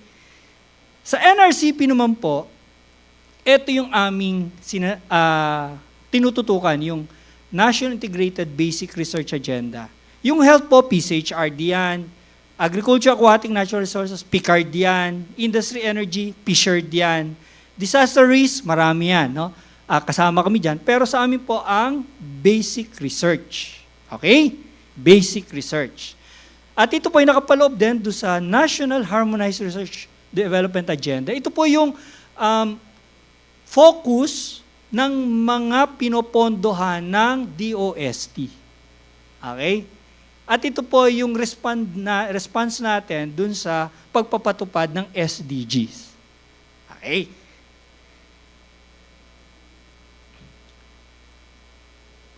Mas tukoy sa NRCP, sa NIBRA, may 3 uri ng researches. No? Yung Blue Skies, Oriented Basic Research, and Policy Research. At ito po yung aming mga programa. Babanggitin ko yan isa-isa maya-maya. Pero, isa po sa aming sinusulong ngayon ang tinatawag na transdisciplinary research. Tapos na po yung panahon na inter and multi. No? Maganda yan, okay yan. Pero ngayon po, sinusulong ng International Science Council of which NRCP is a member of, yung tinatawag nating transdisciplinary. Anong ibig sabihin nito? Malimit, tayong mga scientists or tayong mga nagnanaliksik, ang kausap lang natin, kapwa mananaliksik. Lalo na pag mag-iisip tayo ng proposal. Bihira nating tinatanong yung ibang mga stakeholders. When you say transdisciplinary, You're talking about the participation of all members outside the academe, the business sector, the LGU, the Congress, the Senate. We need to involve them. The community members, the IP communities. Ito isang problema ng mga IPs ngayon. Bakit hinihigpitan nila? Kasi karamihan sa kanila, ginamit lang ng mga researchers. May project na proposal, inapprove ng funding agency, pumunta dun sa IP community, pagkakuha ng datos, umalis, hindi na bumalik. Ano ang pakiramdam ng IP communities? Tayo ay user-friendly. Kaibigan lang natin sila kasi magagamit natin sila sa pananaliksik. Sabi ng ISC, that should not be the case. Hence, we need to empower them, involve them in the crafting of the proposal. They should be involved actively. They should be asked to share the responsibility, to have a dialogue with them, and to recognize them as equal partners. Hindi lang recipient. So that after you do the research and find, whatever you can think of a solution to the problem, you go back and share it to them. Yan ang kailangan natin. No? Yan ang kailangan natin. Kaya naman, mahalaga yung lahat ng yan para matulungan natin yung pamayanan. In terms of oriented basic research, ito naman yung aming mga tinututukan. No? Sustainable communities, inclusive nation building, ito on arts and humanities. Health sufficiency, food and nutrition security, clean energy, water security. So sa NRCP po, ito yung mga themes na pwede nyong isipan ng mga proposal. Dahil nakikita po namin, ito yung makakatulong para yung direksyon ng DOST ay magawa natin. Ayan. Ito po yung, kasama po dyan yung smart and sustainable cities and communities. So tama-tama yung focus ng UMak, no? Part din po yan ng ating theme. And lastly, siguro ito ang pinaka-successful namin na programa ngayon, this past 3 years, yung tinatawag na policy research. Ano po itong policy research? Usually, these are directed research from Senate, Congress, or LGUs. So they request to us, they write letters to us, and say, we want you to do this study. Then we look an expert to do that for them. We fund it. Wala silang gagastusin. Example. Yan. Yan po yung mga pinondohan na natin na researches sa Bohol, sa Mindanao, no? Sa Agad-Agad, sa Lanao. Ito, ongoing to, ang ganda nito, music, beautiful. No? The researchers are curating, no? The history of music among indigenous people. No? Galing. Meron ding mga iba't iba. Meron pa, state of local governance, pinag-aralan yung local government code. No? Ni-review yan. No? Yan. Ito pa yung iba pang mga... Ito lahat ay requested by Solons or LGU. Pero ito yung sa dalawa sa pinakamaganda naming researches. Panoorin niyo.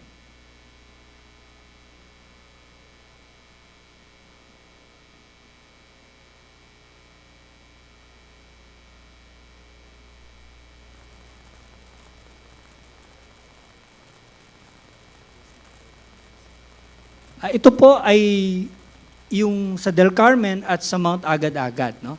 Yung sa Del Carmen, si Mayor Coro ng Siargao ay nag-request sa amin para pag-alaring biodiversity ng Del Carmen, Siargao.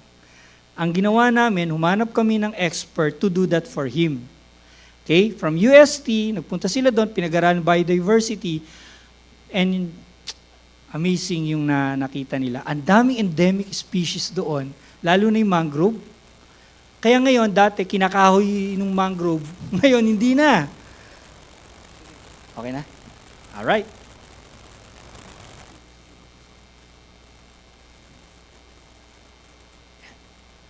So, gusto ko pong i-share sa inyo yung research na to. At saka yung sa Mount Agad-Agad, si Mayor Xiao naman, nag-request din sa amin para pag-aralan naman yung Mount Agad-Agad at yung biodiversity niya. Tapos, ayan. Kahit walang audio, sige lang, okay lang. Panoorin nyo na lang po. No? Ako na lang yung audio. So, ayan. Inalam nila, ito yung mangrove. Naku, pag pumunta ko yung mangrove forest ngayon, napakaganda. Tapos, hindi lang ho surfing sa Siargao, mas maganda itong puntahan. Kasi nandito may lobster sila dyan sa ilalim ng mga mangrove. No? Amazing, di ba? Nagulat yung mga magsasaka doon. Saka mangisa, may lobster pala dito sa amin. Endemic po yan, hindi matatagpuan sa ibang parte ng mundo yan. At tapos, after the research, ito po yung mga nagawa naming mga knowledge product. May workbook, may game app, at ngayon po gagamitin ng DepEd Siargao. So just imagine the students reading about their own town. Di ba ang ganda? Hindi imported, galing mismo sa kanila. No? Ayan, inilaunch po namin. Ito yung game app. No? Puzzle yan na pwedeng laruin ng mga bata. Ayan, nagkaroon po ng launching sa Siargao mismo. Ito namang mga to agad-agad, no? Pinag-aralan naman ni Dr. Victor Amoroso yung iba't ibang species sa Lanao. And again, requested by Mayor Xiao. At ito po yung natagpuan nila.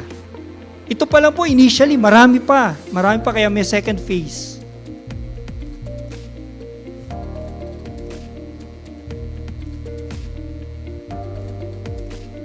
Ang maganda po dito, ginawa na po nilang libro. Ayan, yan sinasabi ko, bumababa kami sa community.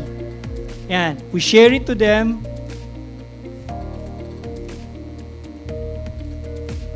Kung mapapas mo, hindi conference yan. Barangay hall.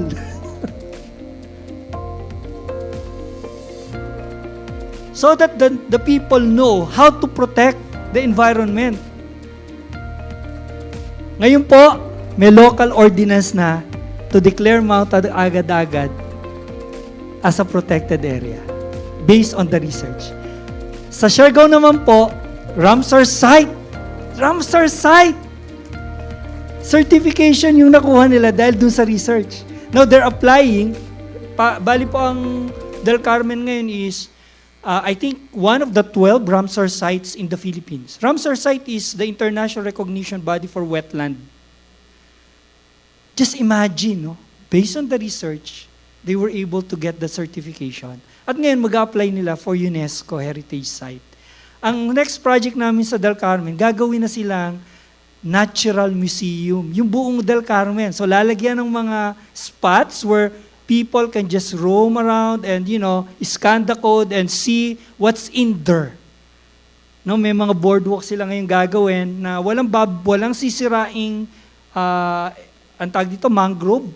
Kundi madadaanan mo yung gitna ng mga mangrove, makikita mo ano yung mga species doon. Isn't it fun? Di ba? To see the result of researches doing something for the community. At alam nyo ngayon, ang mga tao mismo ang nagpo-promote nung forest, wala nang pumuputol, wala nang nangangahoy, sila mismo nagsasabing bawal yan. And before you can go to the beautiful places in Del Carmen, you have to first see the mangrove. It's beautiful. Because research did its part. And now is your time in UMak, in Biliran, in SLSU, to do your part. What can you do for your respective communities? So maraming salamat po. Ako po si Aido, signing off. Another big round of applause for Director Sepeda. But please join us on stage for a few minutes because I know everyone has some key takeaways that they would want to get clarified on. Paumanhin din po kanina kung hindi po nabanggit yung inyo pong anak. tatlong anak at isang asawa. Reiterated po talaga.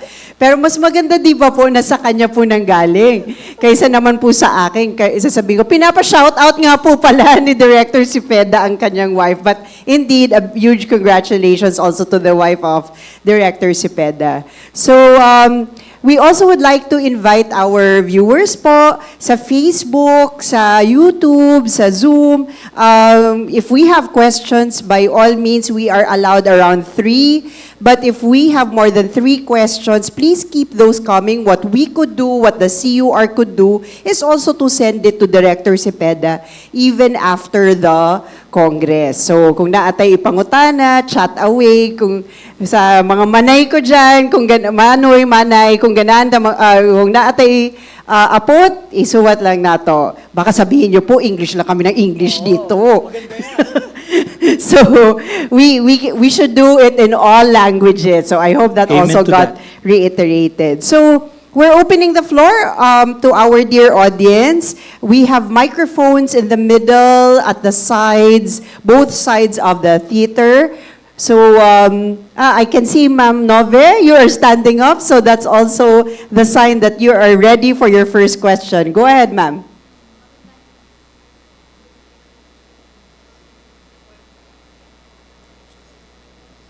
So we'll just need some assistance for the microphone. But yes, we always have a workaround, and going in the middle of the audience will do. Hello. Good morning po. Magandang umaga po, Director Sepeda. Magtatanong lang po in behalf sa mga kapwa kong guro, ano po kaya ang po pwede naming gawing practice, classroom practices po, since ang atin pong nais gawin ay collaboration or partnership po ng mga, hindi lang po simpleng pagtuturo. So paano po kaya namin po pwedeng, meron po kaya kayong pwedeng ipayo sa aming mga guro, kung ano po ang po pwede namin gawin para po mahikayat ang aming mga estudyante na makibahagi at makipagtulungan para po sa Sustainable Development Goals ng buong Pilipinas at sa buong mundo po. Yun ang Miss Universe question. Una, bukas ba ang UMak sa pagpapanibago ng pagtuturo? No? Anong ibig sabihin? Okay ba sa inyo na hindi sa loob ng isang silid-aralan gagawin ang pagtuturo? What do I mean by that? Collaboration happens not inside the classroom. Collaboration happens not just inside the classroom, but more so outside the classroom. For instance, are you allowed to bring your students to the community and interact with them? Not for community extension, but for actual classroom discussion. That's a question that you don't have to answer right now. But ako kasi, nung nasa Araneta pa ako, isa yan sa sinusulong ko. Halimbawa, ang mga PETA. Ang mga PETA ba individualized, per group, o per class? Yung klase bang yan, ang PETA niya ba ay ilang PETA sa isang semestre? Isa ba per grade? Isa per subject? I think it doesn't work. Dapat isang PETA lang sa lahat ng subject. Tapos iba-iba yung gegradean ng bawat asignatura. Pero isang PETA lang. Then they collaborate. Pwede pa to, team teaching. Team teaching, halimbawa, ngayon, lalo yung circular curriculum sa basic ed, hindi pwede na isang teacher lang magtuturo ng science. Dapat team teaching yan kasi, halimbawa, di ba, nung araw, yung mga teacher education, specialized yan eh. Tapos bigla kang isang curriculum na lahat ng subject nasa isang subject. So kung ikaw ay physics teacher, tapos magtuturo ka ng biology, magtuturo ka ng chemistry, magtuturo ka ng zoology, di ba, it's a disservice to the students. Collaborate with other teachers. It can be done. But we have to be open to that.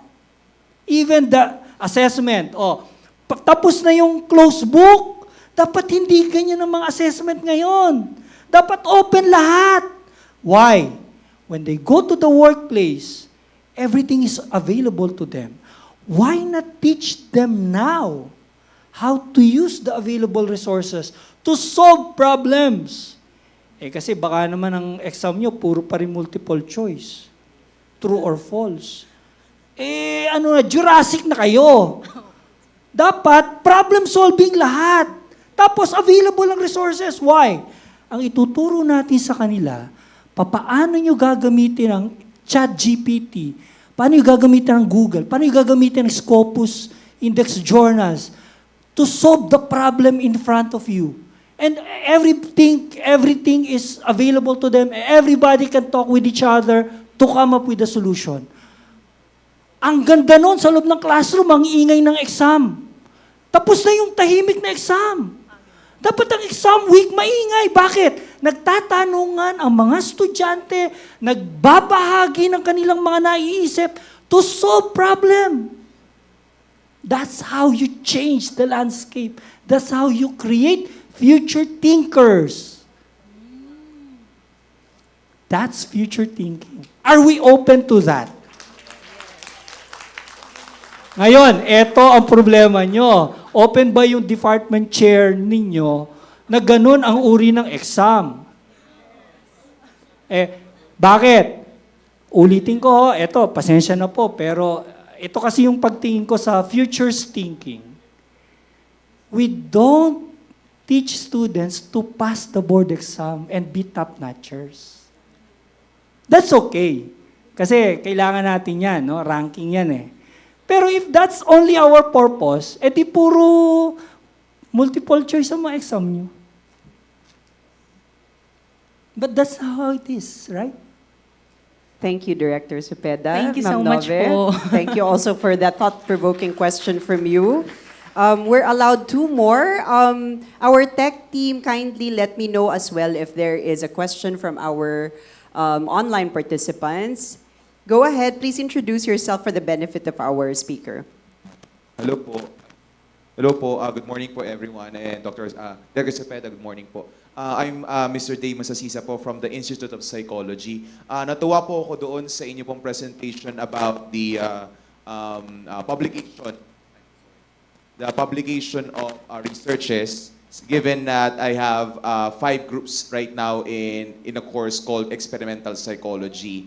And we are trying to create novel researches or probably replicated studies that have permission naman po from the original authors and publish it. No? Now, my question is, would NRCP would help my students if plano po nilang mag-publish? Kunwari, it needs more refinement so that it can also be included for policy making or be able to be included on current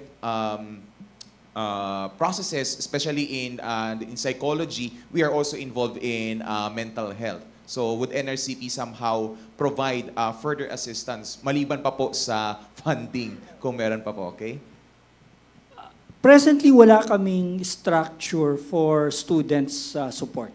Kasi ang NRCP talaga ay para sa members. Okay. Ngayon, in the new GIA na inapprove ng NEP, no, hopefully maging gaan na siya, no, meron ng provision for support to young scientists. So, nag-propose kami ng second tier ng aming budget, support for young scientists. Fortunately, it was approved. So, sa budget namin sa 2025, meron kaming ganyang budget. So, gagawa namin ng programa ngayon, yung pipeline ng mga researchers natin. Meaning to say, mag-isip na kami ng program para sa mga katulad ng ating mga estudyante. So, not this year, but next year. Abangan niyo yan. But definitely, it's one of the things that we are looking at. Now, how do we support the publication of our students? Pwedeng ganito ang route. Ikaw, member ka ba ng NRCP, James? Please, join the NRCP. Ikaw ngayon yung lead author. Co-author niyo yung mga estudyante niyo. Pwede yon. Pwede yon. Pwede namin ngayong suportahan, ma-publish sa NRCP journal yung yung research mo. That's one route. No? There are other routes. I mean, go to other journals, nagpa-publish naman sila. But for us to really support our students, we need to model. the path. Okay? We need to model the path. Ngayon, kami, nagpo-provide kami ng ganyang opportunity. And we will definitely do that. Another path that we are looking at is this. Yung OJT ngayon, kasi may mga nagpupunta sa amin for OJT. So we're looking at this. We will connect with lead scientists who have laboratories. Yung mga OJT natin, sa halip na office works ang ginagawa nila. Real research, real experiments as apprentices of scientists. So, ang NRCP magko-connect sa inyo. Para hindi yung mag-OJT sa mga kung saan-saan, tapos filing, bookkeeping, ang ginagawa, psychologists, di ba parang it's a disservice to them para lang makumpleto yung number of hours. Pasensya na kung gato magsalita. Nakakalungkot kasi nakakapanghinayang opportunity for students to really learn real scientific works from experts. So, we will connect that. Kumbaga kami yung gap na yon. We'll connect the gap from yung mga OJTers natin na naghahanap ng talagang mga mentors. Abangan nyo po yan. That would be for next year. Thank you, Professor. That's your question, answer, and next steps all in one po.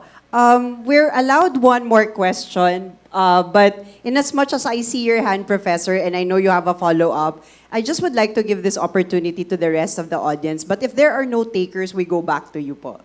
So members of the audience or even our online participants, do we have a question? There we go. For the benefit of our speaker, please introduce yourself, sir. And Professor, padala po natin yung katanungan natin na follow-up.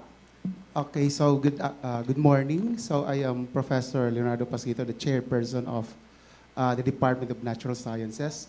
And I'm very much happy that this presentation is part of the Research Congress.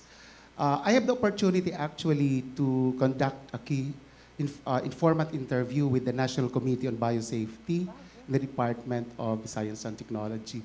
And I think they're very much helpful naman sa akin. Yes. Because actually, yeah. Speaking of that, meron silang ngayon, meeting. Yung National Committee on Biosafety. In fact, one of our S&T fellow is part of that technical committee. Okay. So happy to hear that. Because I was conducting actually research with regards to the genetically modified organisms with regards to my dissertation paper. So, yan, palagang pupunta sa Department of Science and Technology. Well, with regards to my question is all about science education actually. Kasi nakikita ko, I was actually introduced to Science Education Institute. At parang ang napapansin ko lang na ang focus nila yung mga high school students, more on high school students. So parang ang kanilang mga learning materials are focused on yung mga high school students natin. Ang tanong ko is that, do we have programs likewise to our faculty members on enhancing their, halimbawa, yung kanilang teaching skills, etc., etc.? And my second question is that I'm also very much happy that you have mentioned about policy research, na pag sinasabi kasing Department of Science and Technology, parang it's all about experimental, pure research, no? Parang, parang fresh branch of research kasi policy ng pinag-uusapan. It's all about laws, rules, ordinances, etc., etc. Ang tanong was that, meron na bang mga nag-request for policy research sa National Capital Region? Kasi ang sinabi mo kanina po ay tungkol po ito sa yung mga requests ng ating mga lawmakers outside NCR. So ang tanong ko lang kung meron na po bang mga policy research na ni-request with regards to most possibly on biodiversity. Okay, thank you po. Una yung sa SEI, meron pong programa ngayon ng SEI for capacity building of faculty. No? Meron din po silang scholarship for faculty. Open po yan. Tingnan nyo lang yung website ng Science Education Institute. No? Meron po yan. May mga available resources na pwede yung i-avail. No? Meron din pong capacity building, no, na pwede yung i-avail. At ang NRCP po, pwede rin kaming tumulong sa inyo. Sulat lang po yung head ng inyong mga school, ng president. Sulat lang po para sabihin, eto need namin, capacity building for our faculty.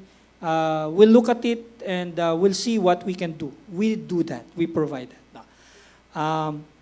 Pagdating naman po dun sa policy research, no, lahat po ng councils, no, yung PSHRD, PCARD, PCHRD, merong policy research component.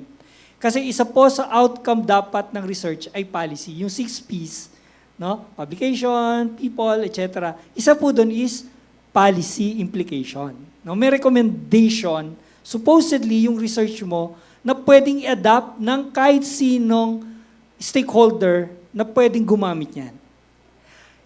Ang kaiba lang po nung programang ito na research policy or research to policy program namin is these are directed research. Na talagang ang output is a recommendation for an ordinance or a bill or an amendment to the existing bill.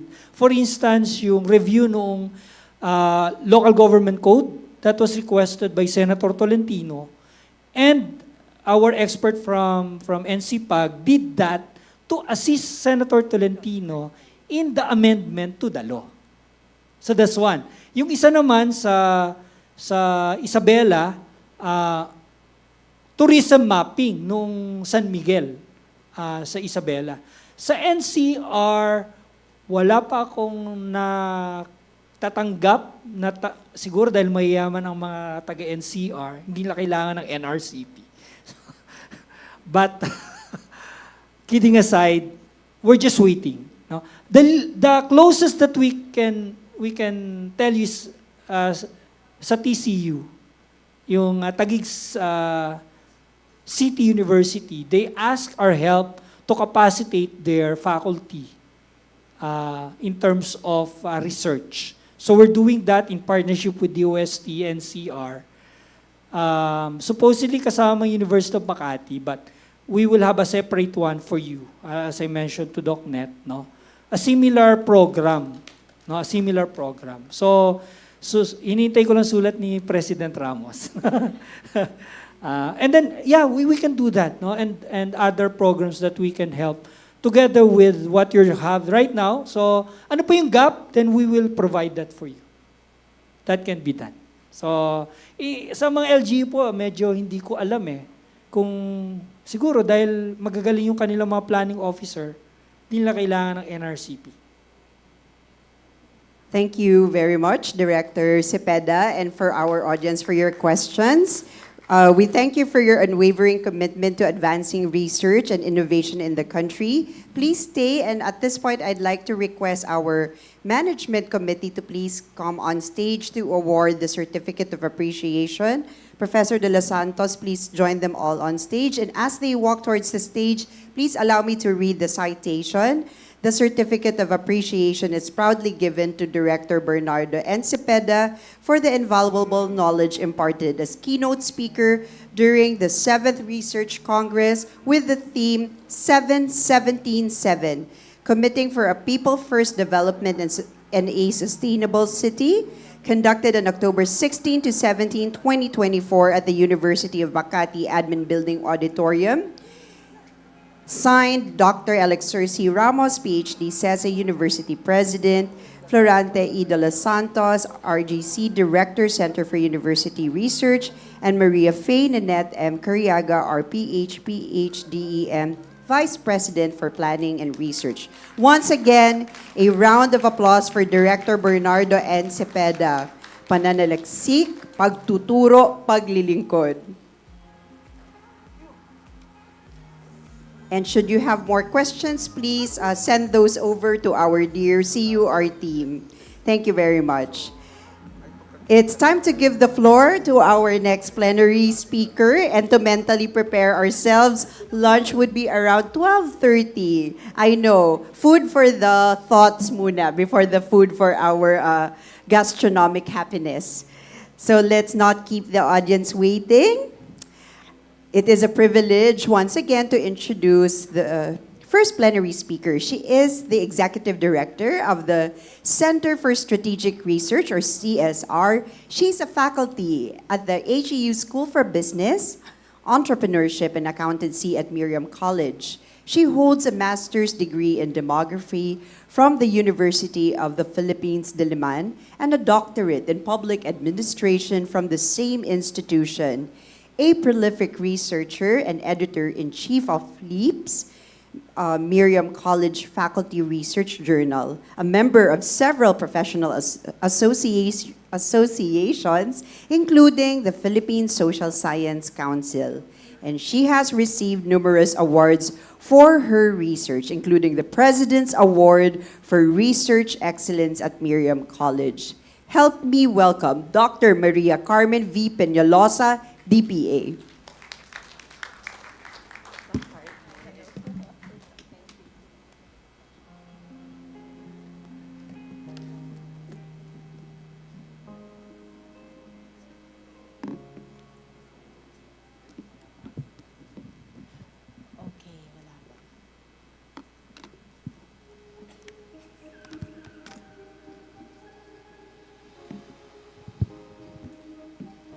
Magandang umaga sa inyong lahat. Hirap pala nang nasa spotlight.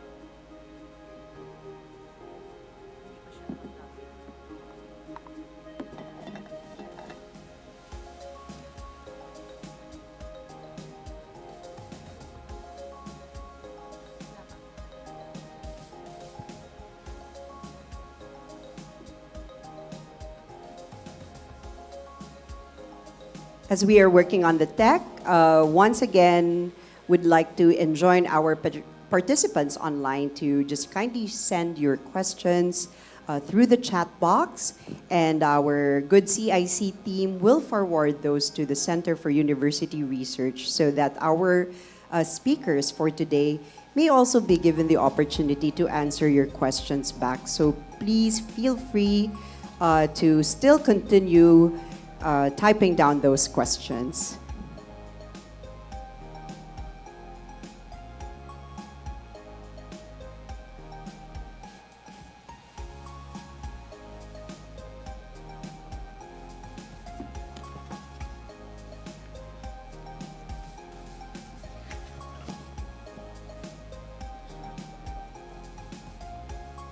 Okay. Siguro while our very helpful tech team is working on the presentation, let me just mention a few things. No?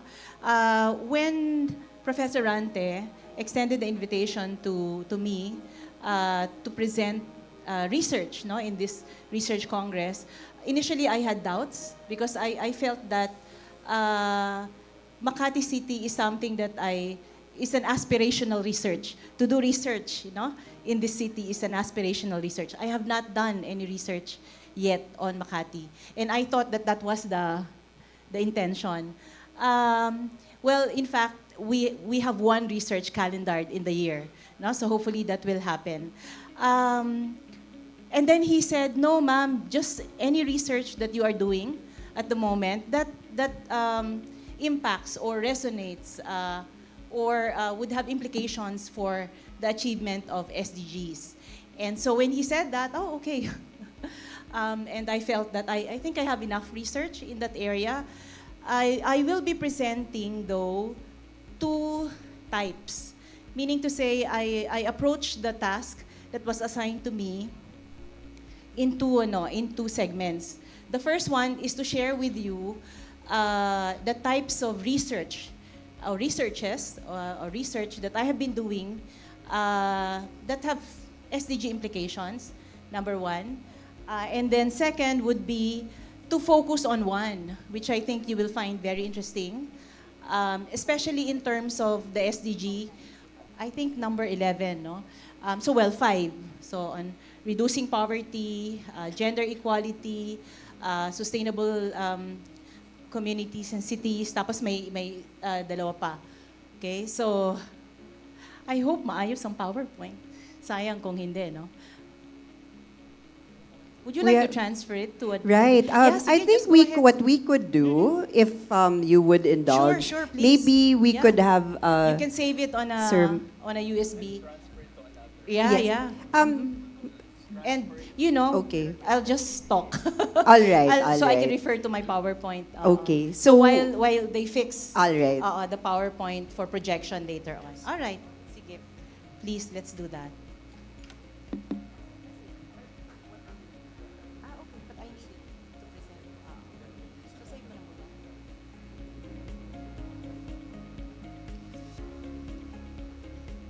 Okay, so I'm from the Center for Strategic Research of Miriam College. Recently expanded to Center for Strategic Research, Creativity, and Intellectual Property. That would give you an idea more or less of the scope, no, of the mandate of the office. But I'm also very happy, faculty of CCAPS, no? I think I have colleagues who are here, so happy to see you. And yeah, bulk of my work in recent days have been research, but I still do teach. And being a graduate of public administration, I handle management courses as well as courses in Philippine history, language, and culture. So that's the reason why when Dr. Sepeda was speaking kanina, no, na-appreciate ko very much yung advocacy niya para sa wikang Filipino, wika at kultura. Kasi bagamat ang i-present ko sa inyo ay mga research that I have conducted in English, mas marami akong research conducted in Filipino. Oo.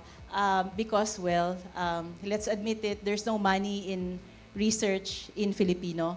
And there's money in a lot of grants, no, that require reporting in English. Yeah, so I think that's being very honest. On the one hand, we have grants to support the things we need to be able to go to the field, bring in people, no, to team up with us to do the research that is necessary. And then at the same time, most of these researches anyway are fed into government agencies that have policy and program implications. Okay, so while we're waiting for the slides to be flashed, I'll just continue, no? Let me know when it's already up and running. Sige, please. Okay. All right, sige. So, okay, so the first part is to mention to everyone that one kind of research that I typically do, one type of research that I typically do is assessment research or evaluation studies. You know, assessment research and evaluation studies is really actually very critical in the attainment of sustainable development goals. Why? Because these types of research, they provide the basis, no, for evidence-based insights. So importante yun, no? And much of the output guides policymaking and program implementation. The kind of research, which I call assessment research or evaluation studies, help identify strategies, monitor progress of projects or programs, and assess impact, no, on the different initiatives by different institutions, including government offices. So that's the first one. I titled it Assisting in the Implementation of SDGs Through Assessment Research or Evaluation Studies. So this is really the bulk of what I've been doing for the past few years. Now, a current project that I am handling at the moment, so it's running, is called an impact evaluation of the unang 1,000 araw. So baka familiar kayo rito. Unang 1,000 araw and unang aklat, no, components of Adarna Group Foundation Incorporated's step-by-step program solution to the problem of learning poverty in the country. So yung office ko, yung team ko was commissioned to do this impact evaluation. It's going to run, actually, as I said, it's up and running. It will end in February of 2025. And our project site is the municipality of Samal, Bataan. So because that's where they're running the program. The step-by-step program of AGFI or Adarna Group Foundation is really to support local government initiatives to improve literacy, no, at their level. By way of initially, so parang ganito siya, from womb to preschool. How do you teach, how do you ensure that our students, our children, by the age of 3 or 4 will be able to read or at least appreciate reading? So the program, starts with nutrition, health and nutrition, up to reading, no, literacy. And our goal is to assess whether or not they're doing it, whether or not they have impact in reality.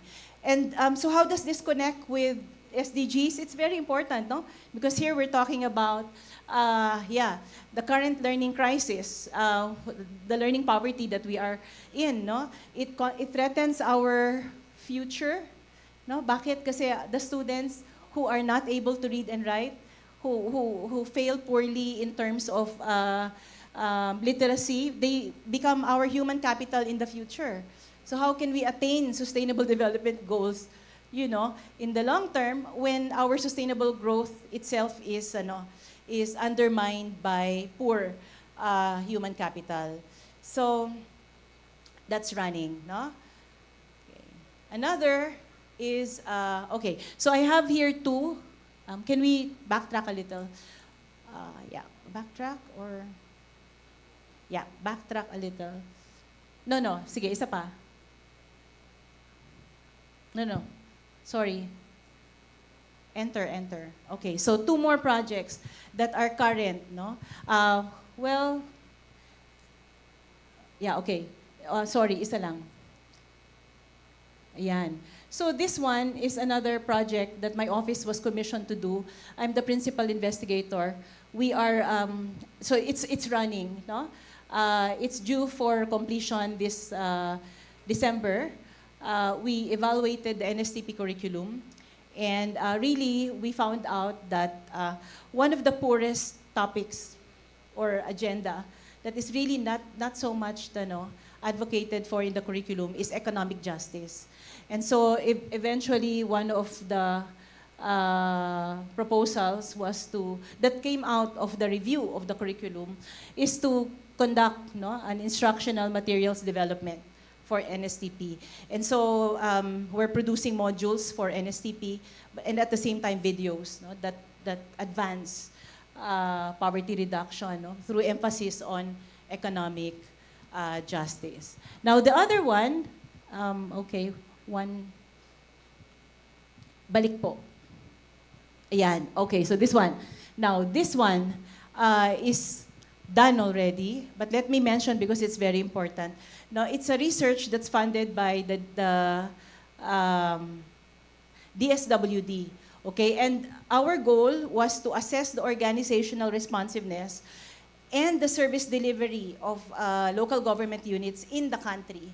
Okay, so we went through several local government units and evaluated how they're able to prevent and how effective they were in the response to VAUSI cases during the time of the community quarantine. Okay, so you will notice there that the actually project period was 2020 to 2021. So we covered areas, the assessment areas that we covered were policy, what do you call this? Apart from policy, we looked at ICT infrastructure, their physical facilities. We looked at their services, protocols, information and advocacy, monitoring, evaluation. So we looked at practically every aspect of organizational effectiveness, no? And we came up with that report. Okay, this one, kakatapos lang niya. Actually, it was delivered just yesterday. The first dissemination was done yesterday. This is also a commissioned research by the Environmental Studies Institute of Miriam College. We were tasked to do a participatory impact assessment of their Southern Sierra Madre Wildlife Center. So it's, parang ano ba tawag dito? Stewardship of 180 hectares of land that the Institute was tasked to manage, no, to reforestate. And since the project will end 2029, we were asked by way of complying with the requirements of the DENR and their other funders to do this research. Okay, and so I'm the principal investigator, so responsible for the design of the project, the research itself, the what do you call this, the questionnaires, no? But I brought with me in the team 2 of my staff. Okay. So my technical assistant, I've been trying to encourage her to do research. This is her first research. And a research associate who is also a faculty in the college. Okay, so now I go to the next, which is, okay, let's skip that. Let's go to the next. All right. So this one is what I really want to share with you. This is the second type of research which I am generally involved in. And it's about using qualitative exploratory research in support of sustainable development goals. So if the first one is research evaluation studies, this one is really basic research, no? Qualitative exploratory. And this was commissioned by the Philippine Society for Family Planning and funded by UNFPA, okay? The United Nations Family Planning Program. And the goal was really to understand what non-health factors impact, no, women's use of family planning during times of disaster. Okay, so ganun yung goal niya. And so you will see that, well, it's a relatively big project. So I was able to put in my team, no, quite a number of people. Okay, let's go to the next. Okay, so 5 sustainable development goals connect with this project. Okay, 1 on good health and well-being. Of course, the focus is non-health, but in reality, the study contributes to understanding how these factors impact on reproductive health, okay, and family planning access, which is crucial for women's health. Gender equality, you see it there. The study emphasizes the importance of women's agency, no? In a way, control over decisions that impact on their bodies. Okay? And so in that way, we're looking at whether or not their decision-making is, affected by gender inequalities that may be exacerbated in times of disaster, okay, or calamities. And then, of course, SDG 11, which is Sustainable Cities and Communities. So in this research, although, of course, we went to Siargao, we went to Marawi, we went to Batangas, and Mercedes in Samar, no? We wanted to look at the context of disasters, no? Examine the context of disasters, and address the concern of resilience, no? Among communities, and how important resilience is when it comes to planning for reproductive health, no? During vulnerable situations. No? So okay, just imagine, no? If you are doing family planning, tapos biglang bumagyo, bumaha, or nagkaundoy, or nagka-Yolanda, how do you now sustain yung family planning method, no, or whatever method you are using? So that aligns with SDG 11, the resilience of communities, okay, and their capacity to plan for reproductive health needs during situations of vulnerability. And then the 4th, no poverty, that's the SDG, understanding socio-economic determinants affecting family planning, can also shed on the role of poverty. No, because poverty, the research used the left no one behind framework. And so poverty really, as we know, impacts on our, much of our capability to access, services during crisis. And finally, SDG 10, where the study can reveal disparities faced by women in disaster contexts, contributing to efforts to reduce inequality in access to family planning services. So overall, this research on family planning use in times of disaster among women intends to contribute to understanding, no, what are the non-health determinants. And so clearly they align, no, with the goals. Okay, so yeah, one slide ahead, please. Forward. So I won't discuss, except to say that we know that we, as a country, at the moment, actually, we are in the last 16 years ata at the top of the index, World Risk Index, no? So we know the damages that we have to endure year in, year out because of natural extreme events, disasters. We know the amount of property that is lost, human lives, no, that are claimed even by man-made disasters. Next. Okay, so let's skip that. So let's skip all the, okay, so I mentioned this already, so some of the details are here. And so conflict as well, no, as I mentioned. And they not only lead to death, loss of property, but also displacement, no? And overall exacerbation of poverty, especially for people who are poor already to begin with and highly vulnerable. Okay, next. So what did we do? We used qualitative exploratory research. I created research teams of 3 to 4 who traveled to the 4 target areas. We did focus group discussions, key informant interviews. We engaged a local coordinator. It's always best, no, if you're going into an area that you are not familiar with, to engage somebody to help. And then we had guidelines, no, to guide our conduct of research. Okay, next. Siguro, let's do this. So we did the sampling. One barangay. Okay, we did the necessary sampling. We looked at the barangays that are most left behind, no, in the country. And so we were able to identify. We started with municipalities down to barangay. For every one of the 4 municipalities, we got 2 barangays. Go ahead, please. Okay, sige na. Let's go ahead. I can share the slide if Professor Rante would like. So one of the first research sites, the first research site, actually barangays Bilibinwang and Banyaga. So kung may taga Batangas dito, we were there, no, within the 4 to 5 kilometers zone, danger zone. They're the first barangays to be evacuated pag nag-aalboruto yung Taal. Okay, so you see in 4th class, estimated at 12.5 yung kanilang latest poverty incidents. Okay, go ahead. So you have the Taal volcano there as main source of vulnerability. Bukod sa mahirap na community, it's agricultural. Eastern Visayas region, so we went to Barangay Cambante, Mercedes, Eastern Samar. Ang main vulnerability nila is typhoon, storm surges, and tsunami. Heavily hit by Yolanda yan, no? Hindi pa rin sila actually nakaka-recover. Okay, so Caraga region, Barangay Katangan, General Luna, Siargao Island. So ito yung ito yung tourist area, but we came right after a major tropical storm, yung Typhoon Odette, no? And alam nyo yung devastation that hit them. They were one of the most heavily hit areas, no?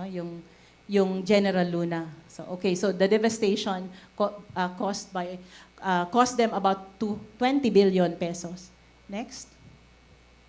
And yung Marawi, yung barangay Sagunsongan, Marawi, which we all know suffered a lot, no, because of the Marawi siege. So we went to the evacuation centers there. Okay. Next. All right. So let's just continue, no. Let's not go into the details. Okay. Sige. We did some pre-testing, of course. We translated all of our instruments into Bisaya, into Tagalog, Filipino. And then there was one other language, no, hindi ko na maalala kasi hindi ako nagsalin, ibang local language siya. And okay, so there were limitations. We took note of that. Next, please. Okay, next, please. So scheduling. Okay, go ahead. Ayan. So this is just to show you. Nandito siya, no? Right there, within the 4 to 5 kilometer radius. Ang lapit-lapit niya, no? In fact, when we were there, umuusok pa yung bulkan. Okay, next.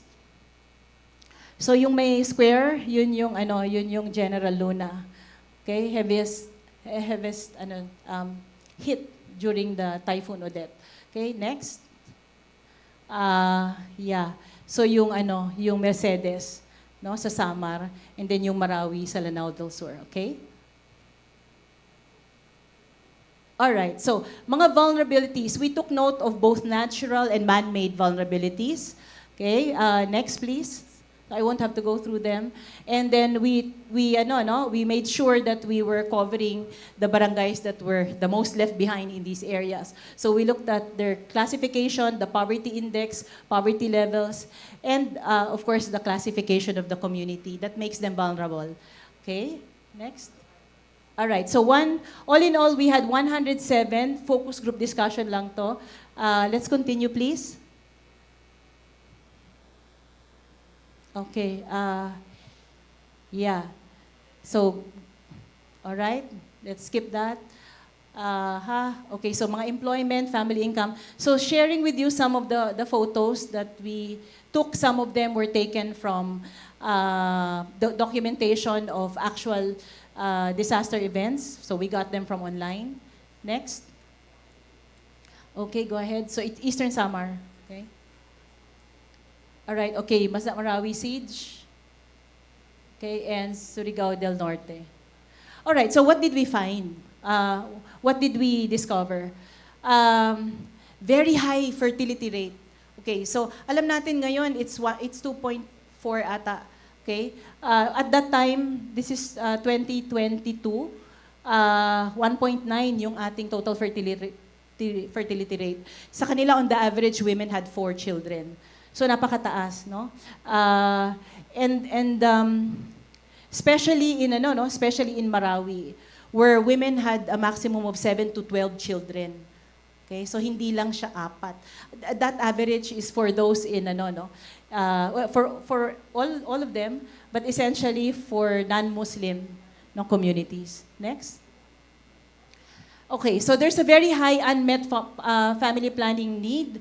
Bakit? Kasi in reality, if you look at it, while for General Luna in Agoncillo, the actual number of children versus desired number, meron ka, wanted 4, but they had 12. They wanted 3, pero they had 7 children. So very high unmet need. So if you look at the table, makikita mo broken down into desires vis-a-vis actual. I'm not presenting that. It's in the report though. Go ahead, next.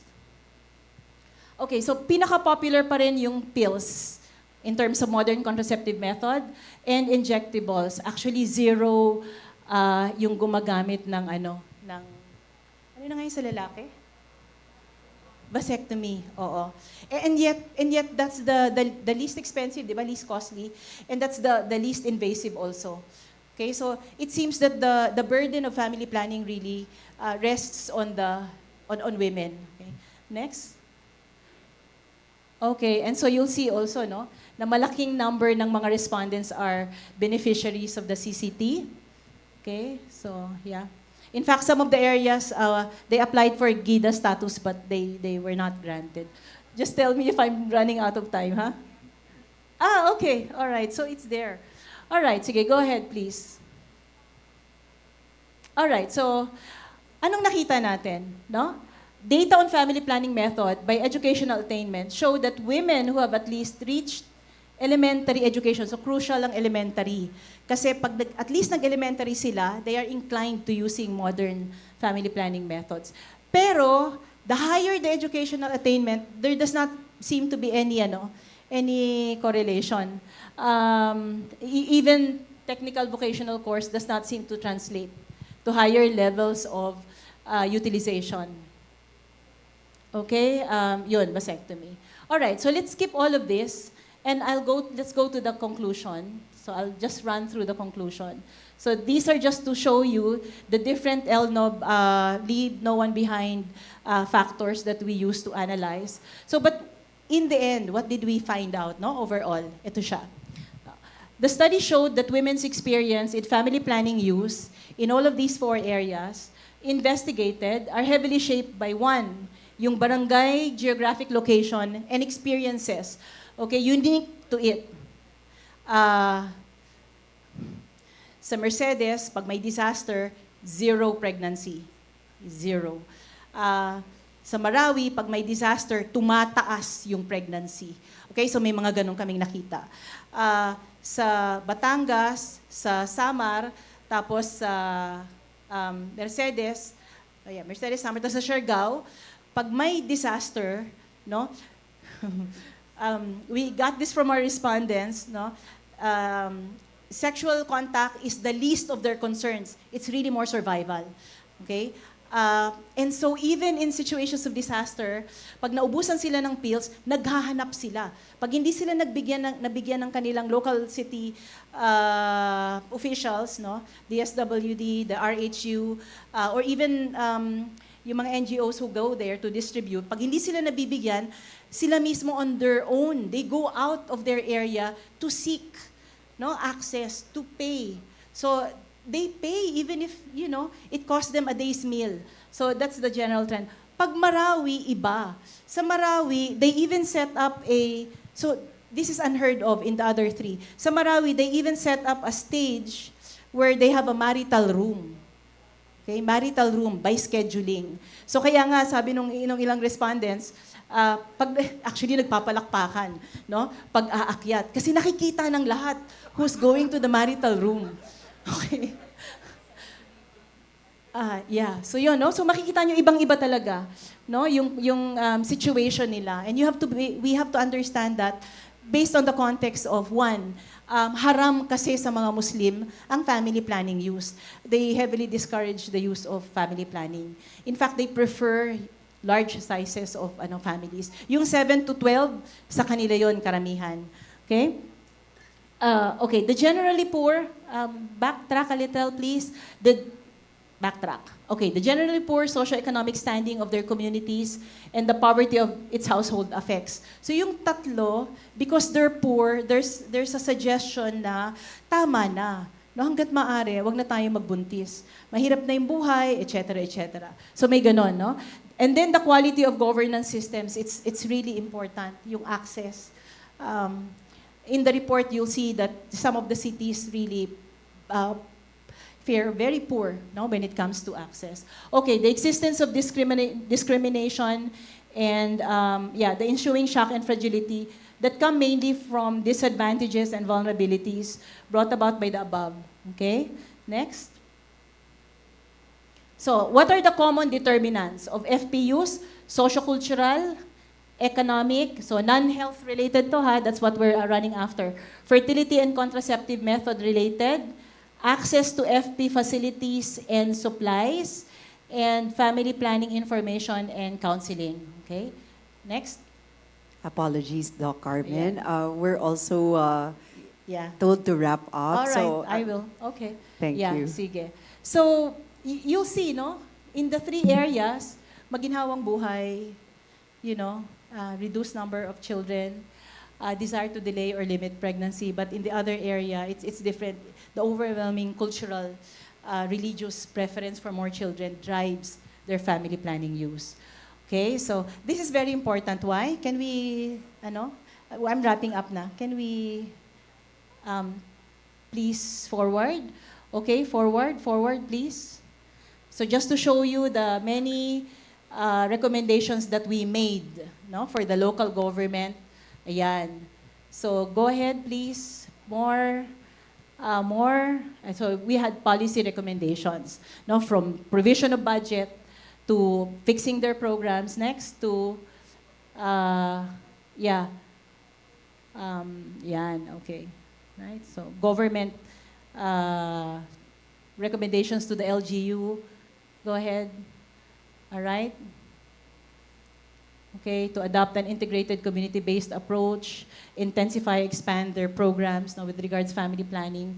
And of course, ito litaw na litaw, all. Men are afraid of needles. Okay, they fear needles. Males, marami sa kanila, they are afraid of vasectomy. Kaya nga zero ang vasectomy utilization. All right. So what did I hope I was able to I was able to stress on the importance of doing qualitative exploratory research in order to support programs that that advocate for the attainment of SDG goals. Ayan. So yeah, we didn't have much time. So thank you very much. Thank you, Doc Carmen, for comprehensively sharing with us your research. Please stay with us on stage. I am told by our floor team that we are allowed only 2 questions for this segment because we also have another speaker in line. But I think we could all say that our takeaway would be that Doc Carmen, in terms of the SDGs, have checked a lot of boxes already in terms of researches when it comes to SDGs. And second, it really, it's an interesting research po, no? Yung sa women and how it took disaster risk to a different level when we also considered how the women react to disasters. So I hope those were your takeaways as well. So 2 questions from the audience, both online and in person. Please go ahead, sir. And for the benefit of our speaker, please introduce yourself to Doc Carmen. I am Professor Leonardo Pasquito from the Department of Natural Sciences. Hi, sir. So I'm very much interested actually on your policy proposal. Have you had that policy proposal that in order to decrease the fertility rate or the population increase of a particular LGU, which you have had the study, for example, in Marawi or in Eastern Samar, had you had this policy that increasing legal age of marriage can be one of the factors? Actually, sir, there's already a policy on that. It's just a matter of implementing it. So we found out also that that should be strongly complied with, the implementation of the age of marriage, especially among Muslim girls. That's one.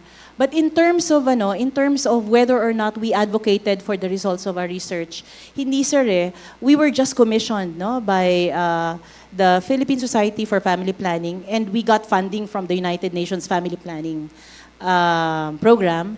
In fact, we presented this to a representative of the United Nations, and our understanding was, in terms of advocacy, they will be the ones to push for the advocacy. So I hope they did their part. We just provided evidence-based data that they could use. Okay, and the next is that, have you had this policy recommendation that in order to reduce actually the explosion of population on that particular area, the policies would be that we have to empower women by exposing them to education or enrolling them, specifically the females, so that at the end, they will not just be staying in their homes and having sexual contact every night with their partners, but actually they will be having jobs elsewhere. Okay, sir. One very interesting finding that we got is that our women in the provinces are very strong. No? It's hindi ko lang siya na-present kasi masyado ng kulang sa oras. Pero our women get to decide on family planning use, except for Marawi. So in the 3, Batangas, kung may Batangueña rito, you know how strong Batangueña women are. Samar, di ba, we have this saying, waray-waray, di ba? Ano yun, yung hindi uusog, patay kung patay, something like that. These are women, These are women. And in Siargao, live-in is very high there. In contraceptive use is also very high. Maybe because it's, we're thinking maybe because it's a tourist area. Okay. So what am I saying? Actually, this is where the UNFPA representative and myself went into a sort of disagreement because they're exactly looking for what you're saying. And I'm saying, it appears that our women are very strong. No? They control their bodies. So decision making is either equal decision making, or it's the women who dominate. Domination through manipulation. So yung mga sinasabi nila, napapakiusapan naman ng asawa, nalalambing, o may paraan para ma-convince na hindi gagawin. No? And so I think we should give more credit to our women. No, compared to how Westerners view our women, especially in the rural areas, sir. But the Muslims, of course, very difficult because they have this religious understanding that it's haram. Oo. And actually, the violence, the FP, the high unmet family planning use is highest among the women in Marawi. Pati yung mga bata nga early marriages, early exposure to child pregnancy and the threat of morbidity and mortality rates due to child labor. Mataas po. Thank you, ma'am. Thank you for those two questions. And Thank you, sir. I think nabitin po tayo, no? This is a discussion that we could continue. So hopefully, we send those questions in and maybe through CUR or through OVPPR, we could set up another dialogue with Doc Carmen, especially when it comes to how there is a study that there's a study with what women already know that we're actually very strong and we actually have our own mind. So I think Through manipulation. and that we have also that strength and we could it's nice to have that once in a while. But that's for another day. That's a discussion for another day. So at this point po, in as much as nabitin po tayo with Doc Carmen, I will request once again the management committee to please join us on stage. Likewise with Professor De Los Santos, please join us on stage as we thank Doc Carmen for her insightful talk. And as they also approach the stage, let me read the citation of the certificate. The Certificate of Appreciation is proudly given to Dr. Maria Carmen V. Penalosa for the invaluable knowledge imparted as keynote speaker during the 7th Research Congress with the theme 7-17-7, Committing for a People-First Development and in a Sustainable City, conducted on October 16 to 17, 2024 at the University of Makati Admin Building Auditorium. Signed, Dr. Alexor C. Ramos, PhD, CESA University President, Florante E. De Los Santos, RGC Director, Center for University Research, and Maria Faye Nanette M. Cariaga, RPH, PhD, EM, Vice President for Planning and Research. Once again, a round of applause to Dr. Maria Carmen V. Penalosa. I-schedule na yung next dialogue dahil napaka-interesting po ng mga researches. But please allow me to move on to our next plenary speaker. Our next plenary speaker is a full professor of Political Science and Development Studies at De La Salle University. He has been a visiting professor at Waseda University and Hiroshima University, and a visiting researcher at the University of Reading, Florida State University, and Osaka University. He served as the president of the Philippine Political Science Association in 2015 to 2017, president of the Local Governance Training and Research Institute's Philippine Network in 2016 and 2018, and a member of the National Leadership Council of the Sustainable Development Solutions Network Philippines in 2015-2019. He is a member of the Board of Trustees of the Albert Del Rosario Institute for Strategic and International Studies. Finished his BA and MA in Political Science from the University of the Philippines, Diliman, and Political Science from University of Hawaii. Ladies and gentlemen, a round of applause to Dr. Francisco A. Magno.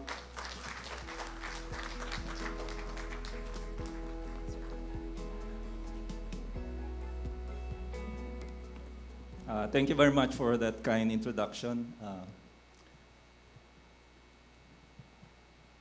So this might be quicker if I just look at the slides from here. Test mic. So I would just like to provide you a perspective on conducting research on SDG localization. I'll discuss two things: the SDG City Model and the Sustainable Development Solutions Network of the United Nations. So I call my presentation Knowledge Partnerships for the SDGs. Next slide.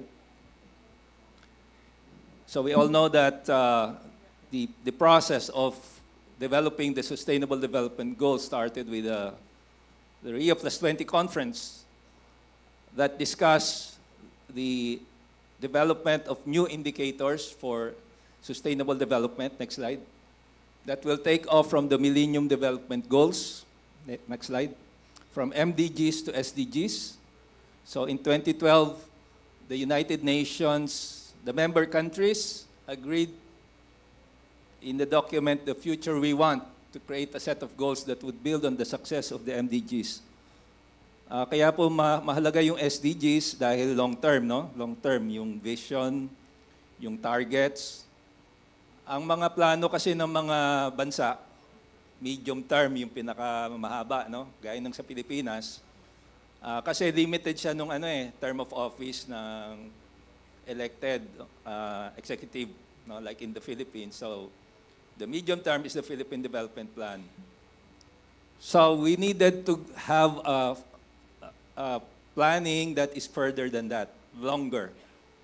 So we are members of the United Nations, so wag nating isipin na hiwalay tayo sa United Nations kasi aktibong miyembro tayo. In fact, one of the signatories tayo dun sa UN Charter in San Francisco, just after the war. So the United Nations, with more than 150 countries, adopted the Sustainable Development Agenda 2030. So long-term goal-setting exercise, the future we want, and the document that came out in 2015 is transforming our world. So it's not just having a vision of what we want in the future, but actually doing something. So it's action-oriented. But to act, we need to know the problem, what we are acting on. And to know the problem and to know the actions necessary, we need to do research. Okay po ba yung kwento? Kaya kailangan natin ng research. Next slide. Yun yung context. So the Philippines pledged to make the 2030 Sustainable Development Agenda a reality. So we still have 6 years, but it will be extended. Pinag-uusapan na nga yan dahil just 3 weeks ago, I was there in New York. In the thick of the discussions, the academic discussions were happening at the same time. Next slide. So the Sustainable Development Solutions Network was formed in 2012. So kasabay siya nung process, nung pag-uusap sa pagkakaroon ng SDGs. So nakita yung the importance of having a network of knowledge institutions. Hindi lang limited sa universities, but universities form the bulk of the membership of the network. But they include as well knowledge-based institutions in non-government organizations. So SDSN will support its member institutions as research centers, as key partners in problem solving alongside government, business, and civil society. Nabanggit na rin kanina, no, yung multiple stakeholders. So universities were specifically identified as one of the key stakeholders. Kaya po pinag-usapan natin ang SDGs. As educators and as social entrepreneurs. So in 2015, the SDSN Philippines was launched. And yung binabanggit kanina, si Professor Jeffrey Saxio nasa gitna, is currently the president, no, of the SDSN Global. He is a professor of Columbia University in New York. And so this was launched with the Leadership Council. Next slide. And I was privileged to be a member of the National Leadership Council way back in 2015. Next slide. So ito po yung mga members ng Leadership Council. Professor Noel de Dios served as the first chair of SDSN Philippines. Noel de Dios was former dean of the UP School of Economics. So nandun po ako. Medyo nandun sa gilid pero kasama pa rin sa picture. Next slide. Okay, I will just now tell you a very quick story about how the SDG city model was developed as a challenge of how the Philippines will pursue SDG localization. So in 2019, I was visiting a professor at the Osaka University School of International Public Policy. I was on sabbatical. So I was at Osaka University. I'm very fortunate that at that time, the former dean, Dean Hoshino, you can see the guy in the middle, was at the time former dean. I said former dean because he was appointed as the deputy ambassador of Japan to the United Nations. So we became part of the panel. Nagbakasyon lang siya sa Osaka dahil doon naman siya nakatira. So pinag-usapan during the panel, ano ba yung localization ng SDGs? Kasi kung minsan nakikita natin parang napaka-international niya, no? Napaka-global. But ang emphasis talaga, it's local action to reach the global targets. Yung Japan, ang strategy nila, every year, nag-identify sila ng 4 cities or 4 local governments na bibigyan nila ng funds to become future cities. So ganun yung strategy nila. 4 every year. And so, tinanong naman ako, ano po yung strategy ng Pilipinas? So sabi ko, meron po tayong policy, pero yung strategy pinag-uusapan pa. So dahil pinag-uusapan pa, naisipan ko na mag-contribute na rin sa usapin. Kaya nung next slide, inisip ko na habang nasa Osaka ako, naglalakad-lakad, kayo po, maganda po mag-research doon kasi po, tahimik po. Kung hindi nyo kakausapin kasi yung mga professors doon, hindi makikipag-usap sa'yo. Kasi talagang iniisip nila yung research nila. At saka, minsan mahiyain rin sila. Kaya, you have your own time to reflect and do research. But once you are in the group of professors, you are expected to share what you've been reflecting upon. So, hindi ibig sabihin iniiwan ka lang nila na manahimik sa lugar mo. Hindi ibig sabihin wala kang sasabihin later on. Ganun lang talaga yung system. Kasi tayo very sociable tayo, di ba? We want discussion and then, but in their case, they allow you the time and privilege. That's why when I went back to Manila, may baon po ako na reflections, insights. How to make Manila an SDG city. Next slide, please. Kaya po, kinausap ko yung aming brother chancellor, Brother Bernie Oka, who is now the president of De La Salle University. So we discussed and decided that why don't we brief Mayor Isko Moreno, was mayor at the time, kasi kababalik ko pa lang po, mayor siya noong 2019, and we brief him on SDG City, and we agreed that we will collaborate. Next slide, please. In the meantime, I've been discussing this, or I discussed this with the Commission on Higher Education, where I develop a framework for collaboration. There's demand side, supply side, and at the top, you have an outcome-based kind of governance process. Kasi po maraming processes, no? Yung guidance ng United Nations, multi-stakeholder engagement, collaboration of different sectors. So I developed this framework. Pero ang nasa itaas po, yung achievement ng outcomes. So nung nasa ilalim, yan yung mga activities, no? Magkaroon ng capacity building, magkaroon ng research, strengthen the data ecosystem. All these things are needed. Research is needed.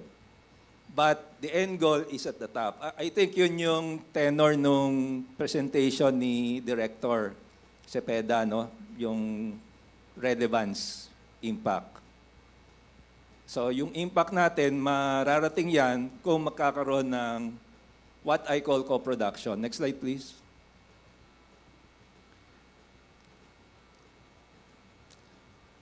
Kaya lang, yung pag-uusap namin ni Mayor Isko hindi natuloy dahil walang pasok. Alam naman natin nangyari sa buong mundo. Next slide. But in the process, our university opened its doors to the homeless. Hindi pa namin tinatawag na to na SDG localization, pero nauna na yung pagbubukas ng aming pintuan, ng ating pintuan. I'm sure ginagawa nyo rin yan nung pandemic. SDG na yan. Kaya lang, hindi pa siya structured. At maaaring itanong sa amin, private institution kayo, kailangan nyo bang gawin yan? So dahil part kami ng community, ginagawa namin. Hindi lang nga siya structured. At hindi pa napirmahan yung collaboration documents. Next slide. Next slide. So ito kasi yung ano yan building, sports building yon. So syempre walang pasok, walang gumagamit, walang sports. So homeless people were taken in. And di ba mahirap yung transportation? Ang De La Salle University, katabi lang po niya ang Ospital ng Maynila. Kaya yung mga medical frontliners, health frontliners, doon namin pinatulog sa yung university ngayon para naging siya, parang hotel, no? But that's di ba? That's very important. Like a shelter for the health frontliners. Di ba yung ibang mga nurses, doktor, nagbibisikleta, naglalakad, di ba? So why not? Naglalakad pa rin sila pero malapit lang. Homeless feeding. There was a feeding program. Mga SDGs po yan eh. Ano ba yung no hunger? SDG number 2. Of course, SDG 3, health, good health. That's why it's very important to localize. Kung minsan kasi may mga lang tayo, di ba? May general advocacy. But it has to be localized. It has to be contextualized. Next slide. So, sanay na tayo gamitin yung Zoom, di ba? Yung mga online platforms. Kaya even si Mayor, nag-decide siya, we just continue meeting online. So, we decided to draft a memorandum of understanding that will support the knowledge partnership. Next slide. So we did an MOU signing. Mabilis lang po. After 2 weeks, nag-MOU signing na kami sa City Hall. Aside from the supermarket, hindi rin po ako lumalabas. At ito lang yung yung aside from the supermarket. Kasi limited rin ang pinupuntahan natin, di ba? So MOU signing, yun yung time na nakapunta rin ako sa, aside from the supermarket, I went to City Hall. And we signed the SDG City Partnership. Next slide. So na-cover rin ng news organizations, Business Mirror. Next slide. So we actually adopted many of the guidebooks, protocols. We don't need to reinvent. We adopted the modules, but we customize and we make it very much applicable to the local context. Multi-stakeholder engagement lies at the heart of SDGs. Next slide. So we really want the SDG City to be a collaboration platform. Next slide. Hindi naman po lahat ng SDGs kaya nating i-localize. Like yung Life Below Water, we have a campus in Lian, Batangas, doon applicable. We have a marine science station there. So what we needed to do is to integrate SDGs into local governance through using existing database and make a comparison with SDG indicators, strengthen institutional capacities through workshops and training, and co-produce programs, projects, and activities to attain SDG targets. Next slide. So ito po yung bahay na kailangan nating i-connect natin yung ginagawa natin sa framework na ito. No? Ito yung NEDA. No? I just borrowed this slide from a NEDA presentation. So lahat ng aspects yan pwedeng gawa ng research. No? Yung enabling factors, dyan maraming kailangan na research, di ba? Governance, policy, infrastructure, culture, and financing. Because this would enable the realization of the projects, programs, and activities in the middle.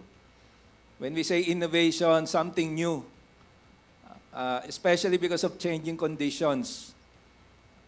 Yung naging experience natin sa pandemic, di ba? Nagbago yung maraming bagay. Nagkaroon tayo ng hybrid workplace. Hindi, online workplace ngayon, hybrid, no? And then online classes na naging hybrid. In other cases, full online. Like we have graduate programs that are full online. And let's not lose the top, right? What's at the top is to support the ambition natin ng ating mga Pilipino na magkaroon ng matatag, maginhawa at panatag na buhay para sa lahat. So, ito dapat yung ating parang guidance, no? Next slide. So, the Philippine government adopted the Philippine Development Plan for period 2023 to 2028. So, to realize ambition natin 2040, we need 4 Philippine development plans. So, this is our second Philippine Development Plan. So, executive order was passed for this purpose. Next slide. A joint memorandum circular of NEDA and DILG was passed in 2018, providing guidelines on the localization of the Philippine Development Plan. Kasi yung SDGs natin doon nakapasok sa Philippine Development Plan. Next slide. Okay, this provides guidelines. Ang maganda dito sa Metro Manila, each city can actually pursue its own SDG localization program. Outside Metro Manila kasi, you need the provincial, and then even though may mga chartered cities, they still have to collaborate with the province, no, because of the ecosystem. Next slide. So, this is a big part of localization. Yung comprehensive development plan na nasa local level is linked to the Philippine Development Plan, and the Regional Development Plan is in the middle. Yung Regional Development Plan, yan ang dinidiscuss ng Regional Development Council where LGUs and national government agencies, they meet. Next slide. Okay, this is the results matrix. Next slide. Okay, these are just the components of SDG City Manila, and I hope to discuss this with your senior officials, starting with a lunch meeting with the Vice President. These are the 6 key components. So it can go on for years. It doesn't matter who the mayor is, but these are the key elements: research, data inventory and assessment, SDG prioritization, module development, policy engagement, technology co-production, and monitoring and evaluation. Next slide, please. And with the mayor who succeeded Isko Moreno, Hani Lacuna, so yun ang sinasabi ko, hindi ibig sabihin nag-iba yung mayor, hindi natutuloy. Because the city itself is committed to SDG localization. And it's a policy kasi. It's a national policy to localize. So now we identified what we have to roll out. Napakaraming technologies, no? Pero ito lang yung pag-usapan kasi limited yung time, no? Yung local weather forecasting, air quality monitoring, I think meron ng ginagawa rin ng Makati, no? Yung electric vehicle project, monitoring antibiotics, and the rest. Next slide. I'll be wrapping up in 2 minutes. So these are just pictures of the technologies. Sigwa, physics professors, electric vehicle project, mechanical engineering, open data dashboard, computer studies. So even though magkakaibang magkakaibang disciplines, we bring them together. And I'm the one coordinating this process of bringing together all these technologies and making sure that these are usable. It can be utilized by the LGUs. And a former DOST secretary who sits in our board, Fortunato de la Peña, is actually pushing us to really use DOST technologies because many of these were products of DOST funding. Next slide. Okay, we have a partnership with the United Nations Industrial Development Organization. Next slide. We facilitated FGDs with stakeholders in Barangay Hapilan. Napakahirap na barangay dyan, no? Pero ganun yata tayo pag nagpapangalan ng mga barangay, mga Hapilan, kahit naghihirap yung mga tao, no? Next slide. Okay, medyo madilim, pero ito yung mga international partners natin sa local weather forecasting and air pollution monitoring. Next slide. From Japan, Norway. We are also developing this dashboard, both at the city level. Mas mahirap sa city kasi kulang ang data, pero we are doing it at the barangay level. That can easily be done, no? Barangay level. Actually, mas challenging sa Manila because we have 800 barangays. But we're doing it in the partner barangays of the university. 18 barangays, District 5, 2 barangays in Parola under discussion. Next slide. Okay, these are just some projects. Next slide. At the barangay level, alternative learning system. Next slide. The daycare center. I think those are doable small research that we can do, documenting what we're doing. Next slide. We also had the signing of MOU. May city level, merong barangay level. Next slide. Apologies, Dr. Magno. We also would have to wrap up soon. Yes. Wrap up. Next slide. Pictures na lang. Next slide. Next slide. I'll just share with you the slides and next slide. So something about SDSN Philippines. Next slide. Yan yung objectives ng SDSN Philippines. Next slide. So UMak might want to be a member of SDSN. Next slide. There are now 30 organizations, 30 universities. Next slide. So I'm serving now as the chair of SDSN Philippines for the next 3 years. Next slide. So I just came back actually I was there last September for 1 week. So I represented the Philippines, SDSN Philippines. So it's global, no? Mostly from universities around the world. Next slide. And well, because picture taking tayo kasi I've been meeting with them online via Zoom. So Vice President of SDSN, Maria, and Vice President for Asia, Dr. Wu, who's based in Malaysia. Next slide. So ito yung mga key themes. The guy on the left is Professor Jeffrey Sachs, Columbia University. Ayan yung mga key themes na maaring interested kayo sa topic. After New York, I went back with jet lag and presided over the Leadership Council meeting. The first Leadership Council meeting that I presided over as the new chair. Next slide. Maraming salamat at mabuhay po ang UMak. This is my second time to be a speaker, but the first time was several years ago.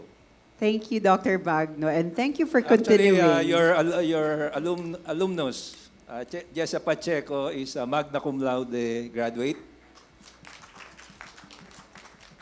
She is our administrative officer. Siya po yung manager namin.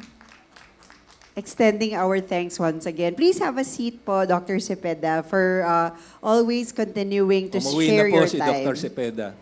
Ay, sorry. Umuwi na po. Dr. Magno, sorry. Oh, that tells you po, malapit na talaga mag-lunchtime. Please forgive me. Very human. We also make mistakes po. At this point, I'd like to also enjoin the audience, both in person and live, totoong gutom na nga ako, in person and online, to please ask our questions po. We are allowed only two due to the time constraints. Pasensya na rin po, Dr. Magno, if we also had to shorten the presentations. But Ma'am Nove, I believe you already have yours in hand. Good afternoon po, Doc Magno. I'm just interested po if, because you have mentioned that UMak might be interested po to be a member of SDSN. Could we possibly have the criteria, or perhaps how are we going to draft a letter, or are we going to draft, what would be our criteria? How do we apply for that membership, perhaps? Thank you so much po. Yeah, there are technical requirements, so if there's interest in UMak, we can discuss. It should be a commitment of the organization, so it should be at the very top. And then what happens is once you have these technical support documents, then we do a referendum among the SDSN Philippines and we endorse it to New York. Because the final approval is with the New York office, SDSN Global Office. Thank you So so maybe much if there is an interest, UMAP, then we can discuss so we can help in the process. Thank you so much po. Thank you, Ma'am Nove. And I believe that's something they will discuss over lunch as well, the initial steps that we will undertake. We're allowed one more question po from the audience. Okay. So also online, good CIC team, please let us know if we also have a question from the audience. But if we are still processing po, please just keep those coming. We can also extend it to Dr. Magno even after his talk. So just, okay, checking one more time. Thank you. So at this point, we thank Dr. Magno, and I hope the takeaway of By the way, local actions. I would like Go ahead, to sir. acknowledge also my former student, Dr. Nicamil Sanchez. I told him that I will vote for him, but he said that he will run in the next election. Oh, the secrets out of the bag already, Sir Nick, and thank you for acknowledging him. He is also one of our sponsors for this day, Philippine Consortium. Thank you so much for always supporting the Research Congress of the University of Makati. So, sana po, marami po tayong takeaway. Pero I think sometimes when we think of the SDGs po, parang ang laki-laki ng tatahakin because there are 17 of them. But I hope that Dr. Magno's message of keeping it local action to reach the global targets, sana po we keep that in mind and we keep that to heart because that means it really is possible. So at this point, requesting once again our management committee to please join us on stage so we may also thank Dr. Magno. Professor De Los Santos, please also join us. And as our management committee approaches, please allow me to read the citation. The Certificate of Appreciation is proudly given to Dr. Francisco Magno for the invaluable knowledge imparted as keynote speaker during the 7th Research Congress with the theme 7-17-7, Committing for a People-First Development and a Sustainable City, conducted on October 16 to 17, 2024 at the University of Makati Admin Building Auditorium. Given this 16th day of October 2024, signed Dr. Elixir C. Ramos, PhD, CESE, University President, Florante E. De Los Santos, RGC Director, Center for University Research, and Maria Faye Nanette M. Cariaga, RPH, PhDEM, Vice President for Planning and Research. Once again, a big round of applause for Dr. Francisco A. Magno. Thank you also to our management committee for joining us. And it's 12:37 po sa ating watch. I think that should be our signal to have our lunch break. Please come back po sa auditorium. I think we're allowed an hour and a half, so 2 o'clock p.m. We start 2 p.m. sharp po. So I hope marami po kayong baon at gutom po tayo, both gastronomic and research related. Enjoy your lunch, everyone. See you 2 p.m.